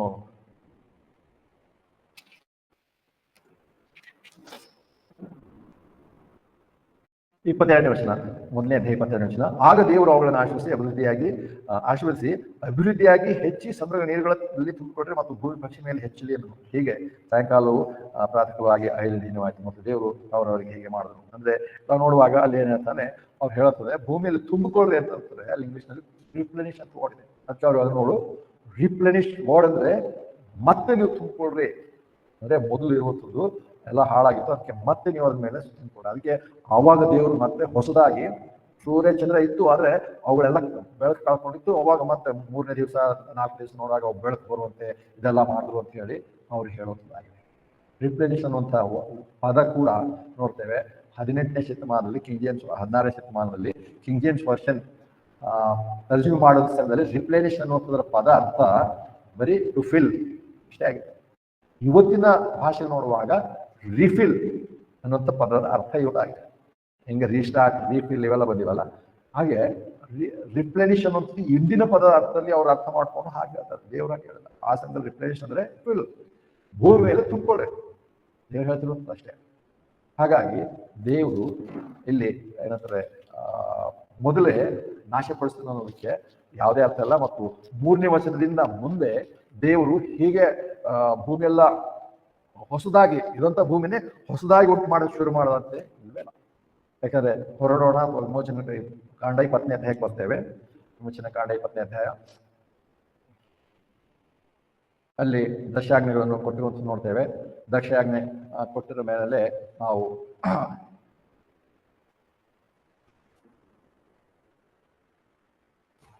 11ನೇ ವಚನ ನೋಡ್ತೇವೆ. ವಿಮೋಚನ ಕಾಂಡ 20ನೇ ಅಧ್ಯಾಯ 11ನೇ ವಚನ. ಯಾಕಂದ್ರೆ 6 ದಿನಗಳಲ್ಲಿ ಕರ್ತನು ಆಕಾಶವನ್ನು, ಭೂಮಿಯನ್ನು, ಸಮುದ್ರವನ್ನು ಅವುಗಳೆಲ್ಲವನ್ನೂ ಉಂಟು ಮಾಡಿ 7ನೇ ದಿನದಲ್ಲಿ ವಿಶ್ರಮಿಸಿಕೊಂಡನು. ಹೇಳ್ತಾನೆ 6 ದಿನಗಳೆಲ್ಲ ಉಂಟು ಮಾಡ್ದ ಅಂತ ಹೇಳಿದ್ರೆ ಅವರು ಇಲ್ಲ 6 ದಿನಗಳು ಉಂಟು ಮಾಡಿಲ್ಲ. ಮೊದಲನೇ ವಚನ ಅದೇ ಬೇರೆ ದಿವಸ, 6 ದಿವಸಗಳಂದ್ರೆ 3ನೇ ವಚನದಿಂದ ಬೇರೆ ಶುರು ಆಯ್ತು ಅಂತ ಹೇಳ್ತಾರೆ. ಆದ್ರೆ ನಾವು ಅದನ್ನ ನಮ್ಮಲ್ಲಿ ಈ ವಾಕ್ಯ ಪ್ರಕಾರ ಮೊದಲನೇ ವಚನದಿಂದ ಪ್ರತಿಯೊಂದು ಸರಿಯಾಗಿ ಇತ್ತು. ಯಾಕಂದ್ರೆ ಅದೆಲ್ಲ ನೋಡಿದ ಮೇಲೆ, ಸೃಷ್ಟಿ ಕಾರ್ಯವನ್ನು ನೋಡಿದ ಮೇಲೆ ದೇವರು ಆ ಒಂದು ಏನಂತಾರೆ ಒಂದನೇ ಅಧ್ಯಾಯ 31ನೇ ವರ್ಷಕ್ಕೆ ಬರ್ತೇವೆ. ಆದಿಕಾಂಡ 1ನೇ ಅಧ್ಯಾಯ 31ನೇ ವರ್ಷ. ಮತ್ತು ದೇವರು ತಾನು ಮಾಡಿದ್ದನ್ನೆಲ್ಲ ನೋಡಲಾಗಿ ಇಗೋ ಅದು ಬಹಳ ಒಳ್ಳೆಯದಾಗಿತ್ತು. ಹೀಗೆ ಸಾಯಂಕಾಲವು ಪ್ರಾತಃ ಕಾಲವಾಗಿ 6ನೆಯ ದಿನವಾಯಿತು. ಇದೇನೋ ನೋಡ್ತೇವೆ, 31ನೇ ವರ್ಷದಲ್ಲಿ ಮಾಡಿರೋದೆಲ್ಲವೂ ಬಹಳ ಒಳ್ಳೆಯದೇ ಆಗಿತ್ತು ಅಂತ ದೇವರು ಸ್ಟೇಟ್ಮೆಂಟ್ ಕೊಡೋದು ಬೇಕಾಗಿಲ್ಲ, ಇರ್ಲಿಲ್ಲ.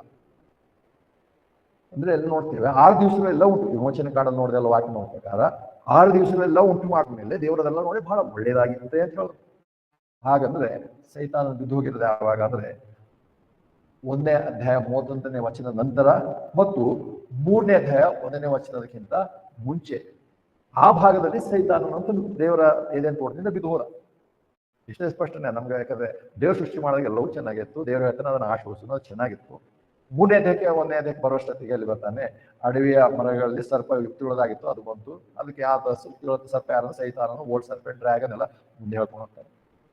ಸೈತಾನನ ಬೀಳುವಿಕೆ ಬಗ್ಗೆ ಇಲ್ಲಿ ಹೇಳಿಲ್ಲ, ಆದ್ರೆ ಏಷ್ಯಾ ಮತ್ತೆ ಎಜ್ಕೇಲ ಪತ್ರಿಕೆ ನೋಡ್ಬೇಕಾದ್ರೆ ಒಂದು ದಿವಸ ಅದು ಬಿದ್ದು ಹೋದ್ರು. ಅದು ಬಿದ್ದು ಹೋದಿದ್ದು ಯಾವಾಗ ಅಂದ್ರೆ ಸೃಷ್ಟಿಯ 1ನೇ ವರ್ಷದಲ್ಲಿ ಬಿದ್ದು ಹೋಗೋದಕ್ಕೆ ಯಾವ ಕಾರಣಗಳಿಲ್ಲ. ಯಾಕಂದ್ರೆ ಸೈತಾನ ಹಾಗೆ ಬಿದ್ದು ಹೋದಾಗ ಅವನಿಗೆ ಯಾವುದೋ ಶಿಕ್ಷೆ ಕೊಡೋದ್ರ ಬದಲಾಗಿ ಸೃಷ್ಟಿಗೆ ಭೂಮಿ ಅವೆಲ್ಲ ನಾಶ ಮಾಡೋ ಅವ್ನು ಇರುವ ಹಾಗೇನೆ ಅವನಿದ್ರೆ ಯಾವ ರೀತಿ ಅವ್ನಿಗೆ ತೀರ್ಪು ಮಾಡಿದಾನೆ ಅಂತ ಯಾವ ಆಧಾರ ಬೇಕು. ಮತ್ತು ಇನ್ನೊಂದು ಪ್ರಾಮುಖ್ಯ ಸಂಗತಿ ಏನ್ ನೋಡ್ತೇವೆ, ಆದಾಮನ ನಿಮಿತ್ತ ಭೂಮಿಯು ಏನಂತಾರೆ ಶಾಪಕ್ಕೊಳಗಾಯಿತು. ಆ ಭೂಮಿಯು ಶಾಪದಿಂದ ಬಿಡುಗಡೆ ಹೊಂದೋದಕ್ಕೋಸ್ಕರ ಭೂಮಿ ಸಹ ಇನ್ನೂ ಎದುರು ನೋಡ್ತೇವೆ, ನೋವಿನಿಂದ ಬಳಲುತ್ತಾ ಇದೆ. ರೋಮಪುರ 8ನೇ ಅಧ್ಯಾಯದಲ್ಲಿ ಸಿಕ್ಕಿದ್ರೆ ನೋಡೋಣ. ರೋಮಪುರದಲ್ಲಿ 8ನೇ ಅಧ್ಯಾಯ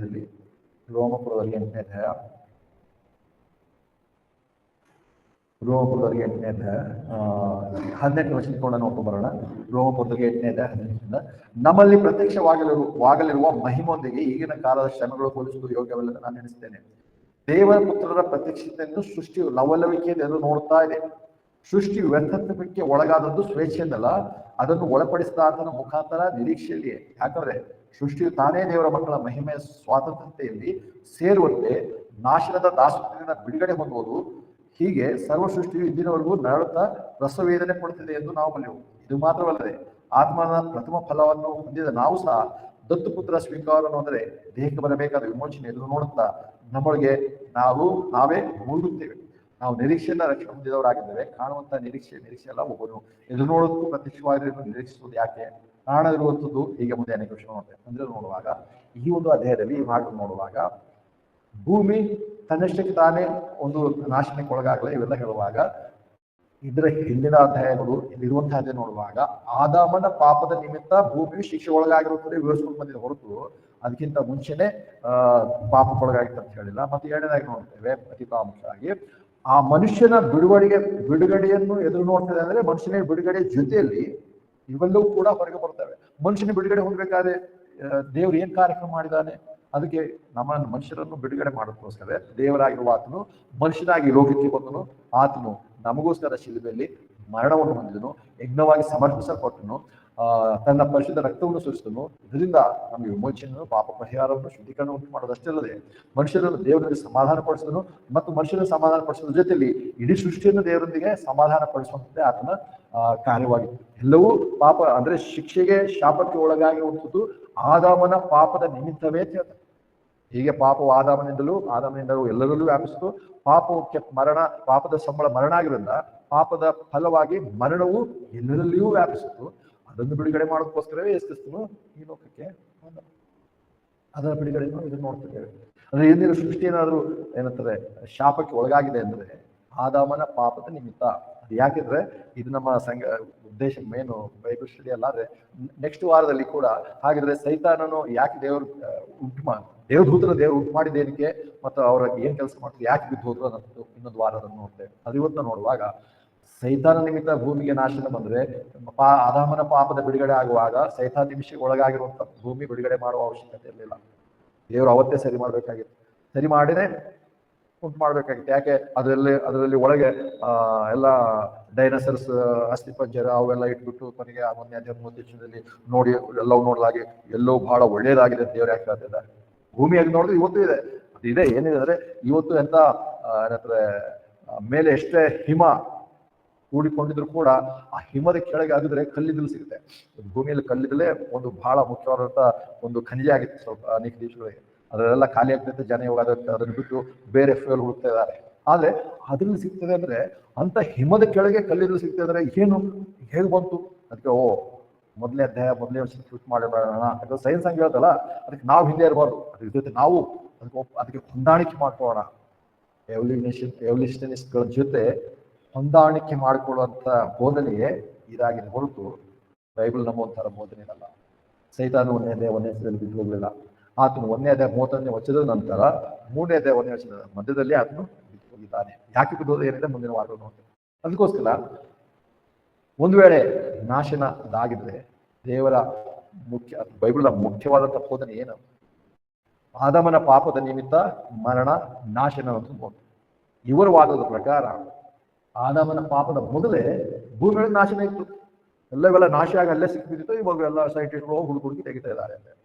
ಹಾಗೆ ನಮ್ಮ ಬೈಬಲ್ನ ಬೋಧನೆ ನಾಶ ಏನಂತ ಮೊದಲೇ ಇದ್ರೆ ಮತ್ತೆ ಇದೆಲ್ಲ ನಾವು ನಂಬುವಂಥದ್ದು ಇದೆಲ್ಲ ಬೋಧನೆ ಎಲ್ಲ ಗಾಳಿಗೆ ತೂಗುತ್ತ ಅದು ಏನಿಲ್ಲ. ಅದಕ್ಕೆ ನಾವು ಕೆಲವು ವಚನಗಳನ್ನ ಮುಗಿಸೋಣ. ಹಾಗಿರುವಾಗ ಯಾಕೆ ಸೈತಾನಿಗೆ ಏನಾಗಿಲ್ಲ ಅಂದ್ರೆ ಯೋಬನಿಗಂತ ಅಂದ್ರೆ ಏನಾಗಿಲ್ಲ ಅಂದ್ರೆ ಇದೇನು ತೋಟ ದೊಬ್ಬಲ್ಪಟ್ಟನು. ಆದ್ರೆ ಅವ್ನಿಗೆ ಯಾವ ರೀತಿಯಲ್ಲಿ ಇವರು ಹೇಳೋ ಪ್ರಕಾರ ಅವನಿಗೆ ವೈಯಕ್ತಿಕವಾಗಿ ಯಾವುದೇ ಅವನಿಗೆ ಶಿಕ್ಷೆ ಇನ್ನೂ ಆಗಿಲ್ಲ, ಯಾವುದೇ ಏನೂ ಆಗಿಲ್ಲ. ಬದಲಾಗಿ ಅವನಿಗೋಸ್ಕರ ಈ ಭೂಮಿ, ಸಮುದ್ರ, ಆಕಾಶ ಅವಕ್ಕೆಲ್ಲ ದೇವ್ರ ತೀರ್ಪು ಕೊಟ್ಟು ಏನ್ ಮಾಡ್ತಾನೆ? ಆ ಗಿಡ ಮರ ಎಲ್ಲ ಸುಟ್ಟು ಮತ್ತೆ ಅವ್ರ ಪ್ರಕಾರ ಡ್ರ್ಯಾಗನ್ಗಳು ಮುಂಚೆನೇ ಇತ್ತು, ಇದು ಡೈನೋಸರ್ಸ್ಗಳು ಮುಂಚೆ ಇತ್ತು ಅಂತೆ. ಅಂದ್ರೆ ಪ್ರಾಣಿ, ಪಶು, ಪಕ್ಷಿ ಎಲ್ಲ ಮುಗ್ಲಿತ್ತು. ಎಲ್ಲಿಂದ ಬಂದಿರುತ್ತೆ ಇಲ್ಲ. ದೇವ್ರು ಏನು ಉಂಟು ಮಾಡಿದರೆ ಅದು ನಮ್ಗೆ ಸರಳವಾಗಿ ಒಂದು ಅಧ್ಯಾಯದಲ್ಲಿ ಎಲ್ಲ ವಿವರಿಸ್ಕೊಂಡ್ಬಂದಿದ್ದಾನೆ. ಅದರಲ್ಲಿ ನಾವು ಮತ್ತೆ ಒಳಗೆ ಹೋಗಿ ಯಾವುದೋ ತಗೊಂಡ್ಬಂದು ಅದರಲ್ಲಿ ಫಿಟ್ ಮಾಡಿ ಅದರ ಅರ್ಥ ಮಾಡ್ಕೊಳ್ಬೇಕಾಗಿಲ್ಲ. ಸೈತಾನಿಗೆ ಏನಾಗಿಲ್ಲ, ಮುಂದೆ ಏನು ಇರ್ತಾನೆ ನೋಡ್ಬೇಕಾದ್ರೆ ಅವಾಗಲೇ ನಾವು ಒಂದು ವರ್ಷ ನೋಡಿದೆವು.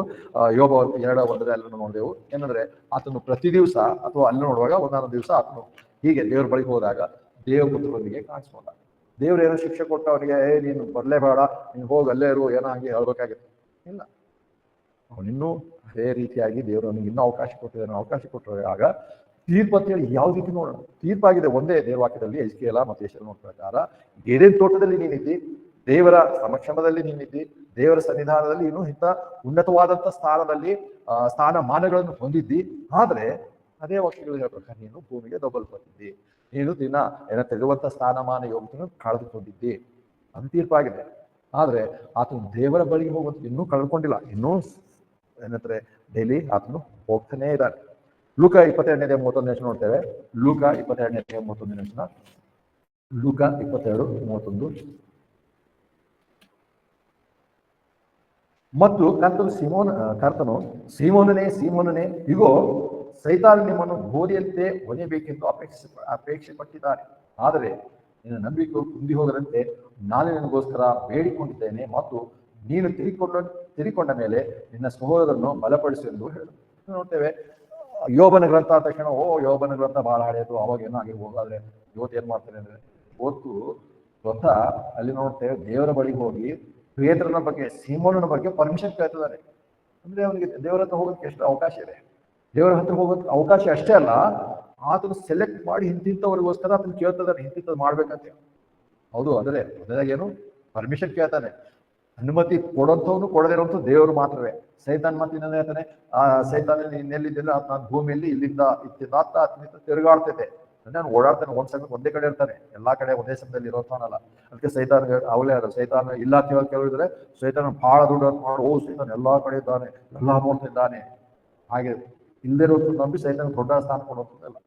ಅತ್ಯಂತ ಓಡಾಡ್ತಾ ಇದ್ರೆ ಅಲ್ಲೆಲ್ಲ ನೋಡ್ತಾ ಇದ್ದಾನೆ. ಅವಾಗ ದೇವ್ರು ಕೇಳ್ದ, ಹಾಗಿದ್ರೆ ನನ್ನ ಯೋಗನ ನೋಡಿದೇನು ಅಂತ. ಅವಾಗ ಹೇಳ್ತಾನೆ, ನೋಡಿದ್ದೇನೆ ಅಂತ. ಆದ್ರೆ ಸೈತಾನನ ಜೊತೆಯಲ್ಲಿ ಆತನ ಬಿದ್ದು ಹೋದಂತ ದೇವದೂತರುಗಳಿದ್ದಾರೆ. ಅವುಗಳನ್ನ ಇವತ್ತು ದುರಾತ್ಮ ಪ್ರೇತಗಳು ಏನಂತ ಬೈಬೇಕಾದ್ರೆ ಅವುಗಳು ಅವನಿಗೆ ಕೆಲಸ ಮಾಡ್ತಿದ್ದಾರೆ. ಹಾಗಾಗಿ ಮನುಷ್ಯರಿಗಿಂತ ಅವನಿಗೆ ಹೆಚ್ಚಿನ ಜ್ಞಾನ ತಿಳುವಳಿಕೆಗಳು ಉಂಟು. ಬದಲಾಗಿ ದೇವರಂತೆ ಸರ್ವವ್ಯಾಪ್ತಿ ಸರ್ವಜ್ಞಾನಿ ಆಗಿಲ್ಲ, ಎಲ್ಲಾ ಗೊತ್ತು, ಎಲ್ಲಾ ನೋಡ್ತಾ ಇರ್ತಾನೆ, ಇಂಥ ಭಯದಲ್ಲಿ ಇರೋದು ಬೇಕಾಗಿಲ್ಲ. ಸೃಷ್ಟಿಗೊಳಗಾಗಿರುವಂಥದ್ದು ಲಿಮಿಟೆಡ್ ಶಕ್ತಿ ಹೊಂದಿರುವಂಥದ್ದು. ಆದ್ರೆ ದೇವರ ಬಳಿಗೆ ಹೋಗಿ ಆತನು ಒಬ್ಬೊಬ್ಬರ ಬಗ್ಗೆ ಆತನು ಪರ್ಮಿಷನ್ ಕೇಳ್ತಾನೆ. ಸೈಮೋನನ ಬಗ್ಗೆನೇ ಆತನು ಪರ್ಮಿಷನ್ ಕೇಳ್ತಂದ್ರೆ ಹೊಸ ಒಡಂಬಡಿಕೆ ಈ ಸಮಯದಲ್ಲಿ ಆತನು ಕರ್ದ ದೇಶಸ್ಥನ ಇರುವಾಗ ಅಪೋಸ್ತಲರ ಬಗ್ಗೆ ಆತನು ಆ ಒಂದು ಏನಂದ್ರೆ ಪ್ರಶ್ನೆ ಕೇಳ್ದ. ಆದ್ರೆ ಕರ್ತನ ಹೇಳುತ್ತೆ ಏನಂದ್ರೆ, ಸೈತಾನನೇ ಹಂಗೆ ಮಾಡಕ್ ಬಿಡಲ್ಲ, ನಿನಗೆ ಆ ಪರ್ಮಿಷನ್ ಕೊಡಲ್ಲ ಅಂತ ಹೇಳಿಲ್ಲ. ಆದ್ರೆ ಕರ್ತನು ಹೇಳಿದೆ ಅಂದರೆ 30 ಆದರೆ ನಿನ್ನ ನಂಬಿಕೆ ಕುಂದಿ ಹೋಗದಂತೆ ನಾನು ನಿನಗೋಸ್ಕರ ಬೇಡಿಕೊಂಡಿದ್ದೇನೆ. ಅರ್ಥಾತ್ ಎಷ್ಟು ಪ್ರಾರ್ಥನೆ ಹೇಳುವುದು, ಸೈತಾನ್ ನನಗೆ ಪರ್ಮಿಷನ್ ಕೊಡಲ್ಲ, ಎಲ್ಲಿಗೆ ಹಾಕ್ಬೋದು, ಅದನ್ನು ಕೇಳ್ತಿ, ನೀನು ಏನ್ ಕೇಳ್ತೀನಿ ಗೊತ್ತಿದೆಯಾ ನಡೆಸಲಿಲ್ಲ. ಅಷ್ಟೊಂದು ಸಂಪರ್ಕದಲ್ಲಿ ಸೈತಾನ್ ಇದೆ. ಯಾವ ರೀತಿ 1ನೇ ಅಧ್ಯಾಯದಲ್ಲಿ ಅವನಿಗೆ ಶಿಕ್ಷೆ ಆಯಿತು. ಮತ್ತು ಕೊನೆಯದ ಒಂದು ವಚನ ನೋಡಿ ಮುಗಿಸ್ತೇವೆ. 12ನೇ ಅಧ್ಯಾಯ 10ನೇ ವಚನ, ಪ್ರಕಟಣೆ ಗ್ರಂಥ 12ನೇ ಅಧ್ಯಾಯ 10ನೇ ವಚನ, ಪ್ರಕಟಣೆ 12ನೇ ಅಧ್ಯಾಯ 10ನೇ ವಚನ, ಪ್ರಕಟಣೆ 12ನೇ ಅಧ್ಯಾಯ 10ನೇ ವಚನ. ಆಗ ಸ್ವರ್ಗದಲ್ಲಿ ಮಹಾಶಬ್ದವನ್ನು ನಾನು ಕೇಳಿದನು. ಆಗ ಅದು, ಈಗ ರಕ್ಷಣೆಯೂ ಶಕ್ತಿಯು ನಮ್ಮ ದೇವರಾದ ರಾಜ್ಯವು ಆತನ ಕ್ರಿಸ್ತನ ಅಧಿಕಾರವೂ ಬಂದವು. ಯಾಕಂದರೆ ಹಗಲಿರುಳು ನಮ್ಮ ಸಹೋದರರ ಮೇಲೆ ನಮ್ಮ ದೇವರ ಮುಂದೆ ದೂರು ಹೇಳಿದ ದೂರುಗಾರನು ದೊಬ್ಬಲ್ಪಟ್ಟಿದ್ದಾನೆ ಅಂತ ಹೇಳಿ. ಎಲ್ಲಿ? ಪ್ರಕಟಣೆ ಗ್ರಂಥ 12ನೇ ಅಧ್ಯಾಯದವರೆಗೂ ಆತನ ಏನ್ ಮಾಡ್ತಾನೆ? ಹಗಲಿರುಳು ಸಹೋದರರ ಬಗ್ಗೆ ದೂರು ಹೇಳ್ತಾ ದೇವರ ಬಳಿಯಲ್ಲೇ ಓಡಾಡ್ತಾನೆ. ಅವನ ಅವಕಾಶ ಸೈತಾನನಿಗೆ ಇವತ್ತು ಉಂಟು. ಆದರೆ ಒಂದು ದಿವಸ ಬಗ್ಗೆ ಅವನು ಅಲ್ಲಿಂದ ದೊಬ್ಬಲ್ಪಡ್ತಾನೆ. ಅದಕ್ಕೋಸ್ಕರ ಈ ಸಮಯದಲ್ಲಿ ಆತನ ಏನಾಗಿದ್ದಾನೆ? ಇಹಲೋಕದ ಅಧಿಪತಿ, ಈ ಲೋಕದ ದೇವರು, ಬೆಳಕಿನ ದೂತನು, ಇವೆಲ್ಲ ಅಧಿಕಾರಿಗಳು ಕೊಟ್ಟಿದೆ. ದೇವ್ರು ಏನಂದ್ರೆ 1ನೇ ಅಧ್ಯಾಯ 1ನೇ ವರ್ಷದಲ್ಲಿ ಆತನು ಪಾಪ ಮಾಡಿ ದೇವರ ತೀರ್ಪಿಗೊಳಗಾದಾಗ ಭೂಮಿ ಎಲ್ಲ ನಾಶಪಡಿಸಿದ ಮೇಲೆ ಮತ್ತೆ ದೇವ್ರು ಅವರಿಗೆ ಸೈತಾನನೇ ಈ ಲೋಕದ ಅಧಿಪತಿ ಆಗೋ ಅಧಿಕಾರ ಕೊಡ್ತಾನೆ. ಹೇಗೆ ಗೊತ್ತಾಯ್ತು ನೀವು ಈ ಲೋಕದ ಅಧಿಪತಿ ಆಗಿದ್ದಾರೆ ಅಂದ್ರೆ, ಆತನು 1ನೇ ವರ್ಷದಲ್ಲಿ ಕೆಲವರು ಹೇಳೋ ಪ್ರಕಾರ ಅವರು ಹೇಳುವಂತ ಕಲ್ಪನೆಗಳಿಗೆ ಸೈತನ ಒಳಗಾಗಿ ಯಾವುದಿಲ್ಲ. ಇವತ್ತು ಆದಾಮನು ಉಂಟು ಮಾಡಿದ ಮೇಲೂ ಆತನು ಏದೇ ತೋಟಿಗೆ ಡೈರೆಕ್ಟ್ ಬಂದನು, ಅವುಗಳನ್ನು ವಂಚಿಸಿದನು, ಪಾಪಕ್ಕೆ ಒಳಗಾಗುವಂತೆ ಮಾಡ್ದ, ಅವರನ್ನು ಸೋಲಿಸುವ ಮೂಲಕವಾಗಿ ಇಹಲೋಕಕ್ಕೆ ಅಧಿಪತಿ ಆದನು. ಇವತ್ತು ಕೂಡ ಆತನು ಇಹಲೋಕದ ಅಧಿಪತಿಯಾಗಿದ್ದಾನೆ. 12ನೇ ಅಧ್ಯಾಯಕ್ಕೆ ಬರುವಾಗ ಅಲ್ಲಿ ಹೇಳ್ತಾರೆ, ಇವತ್ತು ದೇವರಿಗೆ ಸ್ತೋತ್ರ. ಯಾಕಂದ್ರೆ ಇವತ್ತು ಈ ಲೋಕದ ಹೇಳ್ತಾರೆ ಸ್ಪಷ್ಟವಾಗಿ ನೋಡಿ. 12ನೇ ಅಧ್ಯಾಯದಲ್ಲಿ, ಪ್ರಕಟಣೆ 12ನೇ ಅಧ್ಯಾಯದಲ್ಲಿ ಅವ್ರು ಕೊಂಡಾಡಿರುವಂತ ಏನಕ್ಕೆ ಅಂದ್ರೆ ಹೇಳ್ತಾರೆ, ಈಗ ರಕ್ಷಣೆಯು ಶಕ್ತಿಯು ನಮ್ಮ ದೇವರ ರಾಜ್ಯವು ಆತನ ಕ್ರಿಸ್ತನ ಅಧಿಕಾರವು ಬಂದವು. ಇವತ್ತು ಬಂದವು. 12ನೇ ಅಧ್ಯಾಯಕ್ಕೆ ಬರ್ತೇವೆ. ಅಲ್ಲಿನ ಮುಂದೆ ನೋಡ್ತೇವೆ, ಆತನ ಪರಲೋಕದಿಂದ ದೊಬ್ಬಲ್ಪಟ್ಟನು. ಇದೇ ತೋಟದಿಂದ ದೊಬ್ಬಲ್ಪಟ್ಟಿದ್ದ, ಆದ್ರೆ ಪರಲೋಕಕ್ಕೆ ಇನ್ನೂ ಹೋಗುವಂತ ಅವಕಾಶ ಇದೆ. ಇನ್ನು ಮೇಲೆ 12ನೇ ದಿನದ ಮುಂದೆ ದೇವರ ಬಳಿಗೆ ಹೋಗುತ್ತಾ ಇಲ್ಲ, ಅವಕಾಶನ ಆತನ ಕಳ್ಕೊಂಡ. ಕೊನೆಗೆ ನೋಡ್ತೇವೆ, ಬೆಂಕಿ ಗಂಧಕ್ಕೆ ಉರಿಯುವಂತ ಕೆರೆಯಲ್ಲಿ ಆತನು ಯಾತನೆ ಪಡ್ತಾನೆ ಅಂತೇಳಿ. ಆತನ ಮುಂದೆ ಹಾಗೆ ಆತನೇ ಪಡ್ತಾನೆ. ಹಾಗಿರುವಾಗ ಇವತ್ತು ನಾವು ಕೊನೆಯದಾಗಿ ಒಂದು ವಚನ ಮುಗಿಸ್ತೇವೆ. ಇಲ್ಲಿ ಬರುವಾಗ ನೀವು ನಿಂತ್ಕೊಳ್ರಿ, ಸೈತಾನ ಎದುರಿಸೋದಕ್ಕೋಸ್ಕರ ನಿಂತ್ಕೊಳ್ರಿ ಅಂತ ಹೇಳಿದಾಗ ನಮ್ಮ ಇಂದಿನ ಧ್ಯಾನ ಮುಗಿಸುವಂತೆ ನಿಂತ್ಕೊಳ್ಳುತ್ತೆ. ಏನಂದ್ರೆ ಒಂದು ರೀತಿಯಲ್ಲಿ ದೇವರಲ್ಲಿಯೂ ದೇವರ ವಾಕ್ಯದಲ್ಲಿಯೂ ದೇವರಲ್ಲಿ ಅಂದ್ರೆ ದೇವರ ವಾಕ್ಯದಲ್ಲಿ ಭರವಸೆ ಇಟ್ಟು ನಿಂತ್ಕೊಳ್ಳುತ್ತೆ ನಮ್ಮ ನಿಲುವಾಗಿರಬೇಕು. ಅದು ನಾವು ನಿಂತ್ಕೊಳ್ಳೋದು. ವಿಮೋಚನೆ ಕಾಂಡ 14ನೇ ಅಧ್ಯಾಯ 13-14, ವಿಮೋಚನೆ ಕಾಂಡ ಅಥವಾ ಹೊರಡೋಣ 13ನೇ ಅಧ್ಯಾಯ 14ನೇ ಅಧ್ಯಾಯ, ವಿಮೋಚನೆ ಕಾಂಡ ಅಥವಾ ಹೊರಡೋಣ 14ನೇ ಅಧ್ಯಾಯ 13 ಮತ್ತು 14 ವಚನಗಳು. ಅದಕ್ಕೆ ಮೋಶೆ ಜನರಿಗೆ, ನೀವು ಭಯಪಡಬೇಡ. ಇದರ ಹಿನ್ನೆಲೆ ನಿಮ್ಗೆಲ್ಲರಿಗೂ ಗೊತ್ತುಂಟು. ಅವರಲ್ಲಿ ಬರ್ತಾರೆ, ಒಂದು ಪ್ರದೇಶಕ್ಕೆ ದೇವರು ಹೋಗೋಕೆ ಮಾಡ್ತಾನೆ. ಬಂದಾಗ ಅಲ್ಲಿ ಮುಂದೆ ನೋಡುವಾಗ ಅವ್ರ ಮುಂದೆ ಸಮುದ್ರವಿರುತ್ತೆ. ಹಿಂದೆ ತಿರುಗಿ ನೋಡೋಷ್ಟೊಳಗೆ ಫರೋಹನು ಅವರ ಸೈನ್ಯವು ಅವರನ್ನು ನಾಶಪಡಿಸೋದಕ್ಕೋಸ್ಕರ ಹಿಂದೆ ಬರ್ತಿದ್ದಾರೆ. ಆ ಸಮಯದಲ್ಲಿ ಅವರು ಏನಂತಾರೆ, ಒಂದು ರೀತಿ ಭಯಪಟ್ಟರು, ಗೋಳಾಟ ಮಾಡಿದ್ರು, ಮತ್ತೆ ಮೋಶೆ ಮೇಲೆ ಕೋಪಗೊಂಡ್ರು. ನಮ್ಮನ್ನು ಯಾಕೆ ಇಲ್ಲಿ ಕರ್ಕೊಂಡ್ ಬಂದು ಇಲ್ಲಿ ಸಾಯುವಂತ ಮಾಡ್ತಾ ಇದ್ದೆ, ಎಲ್ಲ ಇದ್ರೆ ಚೆನ್ನಾಗಿತ್ತು. ಹಾಗೆಲ್ಲ ಅವಾಗ ದೇವರ ಮಾತನ್ನು ಕೇಳಿ ಮೋಶೆಯು ಇಸ್ರೇಲಿಗೆ ಹೇಳ್ತಿರುವಂತೆ, ಅದಕ್ಕೆ ಮೋಶೆ ಜನರಿಗೆ, ನೀವು ಭಯಪಡಬೇಡ್ರಿ, ಕದಲದೆ ನಿಲ್ಲಿರಿ. ಅರ್ಥ ನಿಮಗೆ ಇವತ್ತು ತೋರಿಸುವ ರಕ್ಷಣೆಯನ್ನು ನೋಡ್ರಿ. ಯಾಕಂದ್ರೆ ನೀವು ಇವತ್ತು ನೋಡುವ ಐಗುಪ್ತ ಇನ್ನು ಮುಂದೆ ಎಂದಿಗೂ ನೋಡೋದಿಲ್ಲ. ಕರ್ತನು ನಿಮಗೋಸ್ಕರ ಯುದ್ಧ ಮಾಡೋಣ, ಆದ್ರೆ ನೀವು ಸಮಾಧಾನವಾಗಿರ್ರಿ ಅಂದನು. ಅಂದ್ರೆ ಎಫ್.ಎಸ್ 6ನೇ ವರ್ಷದ ನೋಡ ಪ್ರಕಾರ ಸೈತಾನ ತಂತ್ರೋಪಾಯಗಳನ್ನು ಎದುರಿಸಿ ನಿಲ್ಲುವುದಕ್ಕೆ ಶಕ್ತರಾಗಿರುತ್ತೆ. ನೋಡುವಾಗ ನಿಲ್ಲುವಂಥದ್ದು ತುಷಾಣ ನೋಡುವಾಗ ಇಲ್ಲಿ ಹೇಳ ಪ್ರಕಾರ ಕದಲದೆ ನಮ್ಮ ನಂಬಿಕೆಯಲ್ಲಿ ಇರುವಂಥದ್ದು. ಮತ್ತು ನೋಡ್ತೇವೆ ಏನಂದ್ರೆ, ಇನ್ನೊಂದು ವಿಷಯ ಅಂದ್ರೆ ಸಮಾಧಾನವಾಗಿರುತ್ತೆ. ಎಂಥದೇ ಪರಿಸ್ಥಿತಿ ಅಂತ, ಕಷ್ಟವೇ ಅಂತ, ತೊಂದರೆ, ನಮಗೆ ಉತ್ತರ ಕಾಣಲ್ಲ ಅಥವಾ ದಿಕ್ಕು ಕಾಣಲ್ಲ, ಮುಂದೆ ನಮಗೆ ಯಾವುದೂ ಗೊತ್ತಾಗ್ತಲ್ಲ. ಮುಂದೆ ಹೋದ್ರೆ ಸಮುದ್ರವೇ ಉಂಟು, ನಾಶನ ಉಂಟು. ಹಿಂದೆ ತಿರುಗಿದ್ರೆ ಫರೋಹನ ಸೈನಿಕರ ಕತ್ತಿಗೆ ನಾವು ಬಲಿ ಆಗ್ತೇವೆ. ಯಾವ ಕಡೆ ಹೋದರೂ ಮರಣವೇ ಕಾಣ್ತದೆ. ನಮ್ಗೆ ಯಾವ ಒಳ್ಳೆತನವಿಲ್ಲ ಅಂತ ಹೇಳೋದು ಕೂಡ ನಾವು ದೇವರ ಮಕ್ಕಳಾಗಿರುವಂತ ಕೃಪೆಯಿಂದ ನಂಬಿಕೆ ಮೂಲಕವೇ ರಕ್ಷಣೆ ಹೊಂದಿರುವಂತ ನಮಗೆ ದೇವರು ಯಾವಾಗಲೂ ಕರ್ತನಲ್ಲಿ ಪರಲೋಕದಲ್ಲಿ ಕುಳ್ಳಿಸುವುದರಿಂದ ನಾವು ಭದ್ರವಾಗಿದ್ದೇವೆ ಅಂತ ಎಲ್ಲಾ ಪರಿಸ್ಥಿತಿಯಲ್ಲೂ ಕದಲದೆ ನಾವು ನಿಲ್ಲಬೇಕಾಗಿದೆ. ಮತ್ತು ಸಮಾಧಾನದಿಂದ, ಸಮಾಧಾನ ಅನೇಕ ಸರಿ ಕಳ್ಕೊಳ್ತೇವೆ, ನಾನು ಸಹ ಕಳ್ಕೊಳ್ತೇನೆ. ತಕ್ಷಣ ನಾವು ಕೋಪಕ್ಕೆ, ತಕ್ಷಣ ಇನ್ನೊಂದಕ್ಕೆ ನಾವು ಒಳಗಾಗ್ತೇವೆ. ಯಾಕಂದ್ರೆ ಇಂಥ ಭರವಸೆ ನಮ್ಮಲ್ಲಿ ಕಡಿಮೆ ಆದಾಗ, ದೇವರಲ್ಲಿ ಭರವಸೆ ಕಡಿಮೆ ಆದಾಗ ಏನು ಕಾಣಲ್ಲ, ಅವಾಗ ನನಗಿದೆ ಅಲ್ಲ. ಇಲ್ಲಿ ಹೇಳೋ ಪ್ರಕಾರ ಮೋಶ ಹೇಳಿದಂತೆ ಅವರು ನಿಂತ್ಕೊಂಡ್ರು.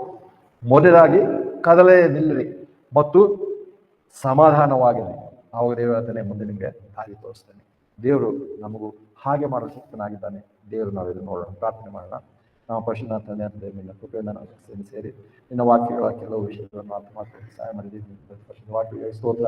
ದೇವರಲ್ಲಿರುವಂಥ ಇನ್ನು ನಿನ್ನ ಆತ್ಮ ಮೂಲಕವಾಗಿ ವೈಯಕ್ತಿಕವಾಗಿ ನಮ್ಮನ್ನು ಮಾತನಾಡು, ನಮ್ಗೆ ಬೇಕಾದ ತಿಳಿಯಪಡಿಸು, ನಮ್ಮ ನಂಬಿಕೆ ನಮ್ಮನ್ನು ಬಲಪಡಿಸು. ಹೀಗೆ ನಾವು ದೇವರೇ ಬಂದಿರುವಂಥ ನಾವು ಮಾಡಿರುವಂಥ ನಮ್ಮೆಲ್ಲರೂ ನಮ್ಮ ವಿಜ್ಞಾಪನೆ ಮಾಡ್ತೇವೆ. ನಾವು ದೇವರು ಹೀಗೆ ಒಂದು ಸಮಸ್ಯೆ ಅಥವಾ ಕಷ್ಟ, ತೊಂದರೆ, ಹಿಂಸೆಗಳೆಲ್ಲ ನಾವು ಇವುಗಳಲ್ಲಿದ್ದೇವೆ. ನಮಗೆ ಮುಂದೆ ಮಾರ್ಗ ಕಾಣ್ತಿಲ್ಲ. ಅದು ದೇವರಿನ ವಾಕ್ಯದಲ್ಲಿ ನಮಗೆ ಎದುರಿಸಿ ನಿಲ್ಲೋದಕ್ಕೆ ನೀನು ನಿನ್ನ ವಾಕ್ಯದಲ್ಲಿ ನಮಗೆ ಬೋಧನೆ ಮಾಡುವಾಗ ದೇವರೇ ಕದಲದೆ ನಿಲ್ಲುವಂತೆ, ಸಮಾಧಾನವಾಗಿ ಇರುವಂತೆ ನಮ್ಮನ್ನು ನೀವು ನಡೆಸಬೇಕೆಂದು ಪ್ರಾರ್ಥಿಸ್ತೇವೆ. ನಮ್ಮನ್ನು ವೈಯಕ್ತಿಕವಾಗಿ, ಕುಟುಂಬವಾಗಿ ನಮ್ಮನ್ನು ಮುಟ್ಟು ನಮ್ಮನ್ನು ಬಲಪಡಿಸು. ನಮಗಿರುವಂತಹ ಗೊಂದಲಗಳನ್ನು ಬಿಡಿಸಬೇಕಾಗಿ ಬೇಡುತ್ತೇವೆ, ಅನಾರೋಗ್ಯದಿಂದ ಬಿಡಿಸಬೇಕಾಗಿ ಬೇಡುತ್ತೇವೆ, ಸಮಸ್ಯೆಗಳಿಂದ ಬಿಡಿಸಬೇಕಾಗಿ ಬೇಡುತ್ತೇವೆ. ಮತ್ತು ನಾವಲ್ಲಿ ಹಾದು ಹೋಗೋದಕ್ಕಾಗಿದ್ರು ಸಹ ದೇವರೇ ನಿನ್ನ ಆತ್ಮನ ಶಕ್ತಿಯಲ್ಲಿ ನಾವು ಪವಿತ್ರಾತ್ಮಕರಿದ್ದಾಗ ಹೋಗುವಂತೆ ನಮ್ಗೆ ಅನಿಸಬೇಕು. ಮತ್ತೆ ಹೀಗಾಗಿ ನಮಗೆ ಚಿಕ್ಕ ಮಕ್ಕಳು, ಯೌವನಸ್ಥರು, ಕುಟುಂಬಸ್ಥರು, ಮುಖ್ಯರಾಗಿರುವಂಥ ಎಲ್ಲರನ್ನು ಜ್ಞಾನ ಮಾಡ್ತೇವೆ. ಆಶೀರ್ವದಿಸಿ ಇಲ್ಲಿ ನೋಡಿದ್ದೇವೆ. ನಾವು ಆಟದ ಆಲೋಚನೆ ಪ್ರಾರ್ಥನೆ ನಮ್ಮ ರಕ್ಷಣಾಂತ ಯೇಸು ಕ್ರಿಸ್ತ ಸಿಗಿ ಬೆಳ್ತದೆ ತಂದೆ. ಈಗ ನಮ್ಮ ಕರ್ತನಾಥ ಯೇಸು ಕ್ರಿಸ್ತನ ಕೃಪೆ, ನನ್ನ ದೇವರ ಪ್ರೀತಿ ಮತ್ತು ಪಶ್ಚಾತ್ತಾಪ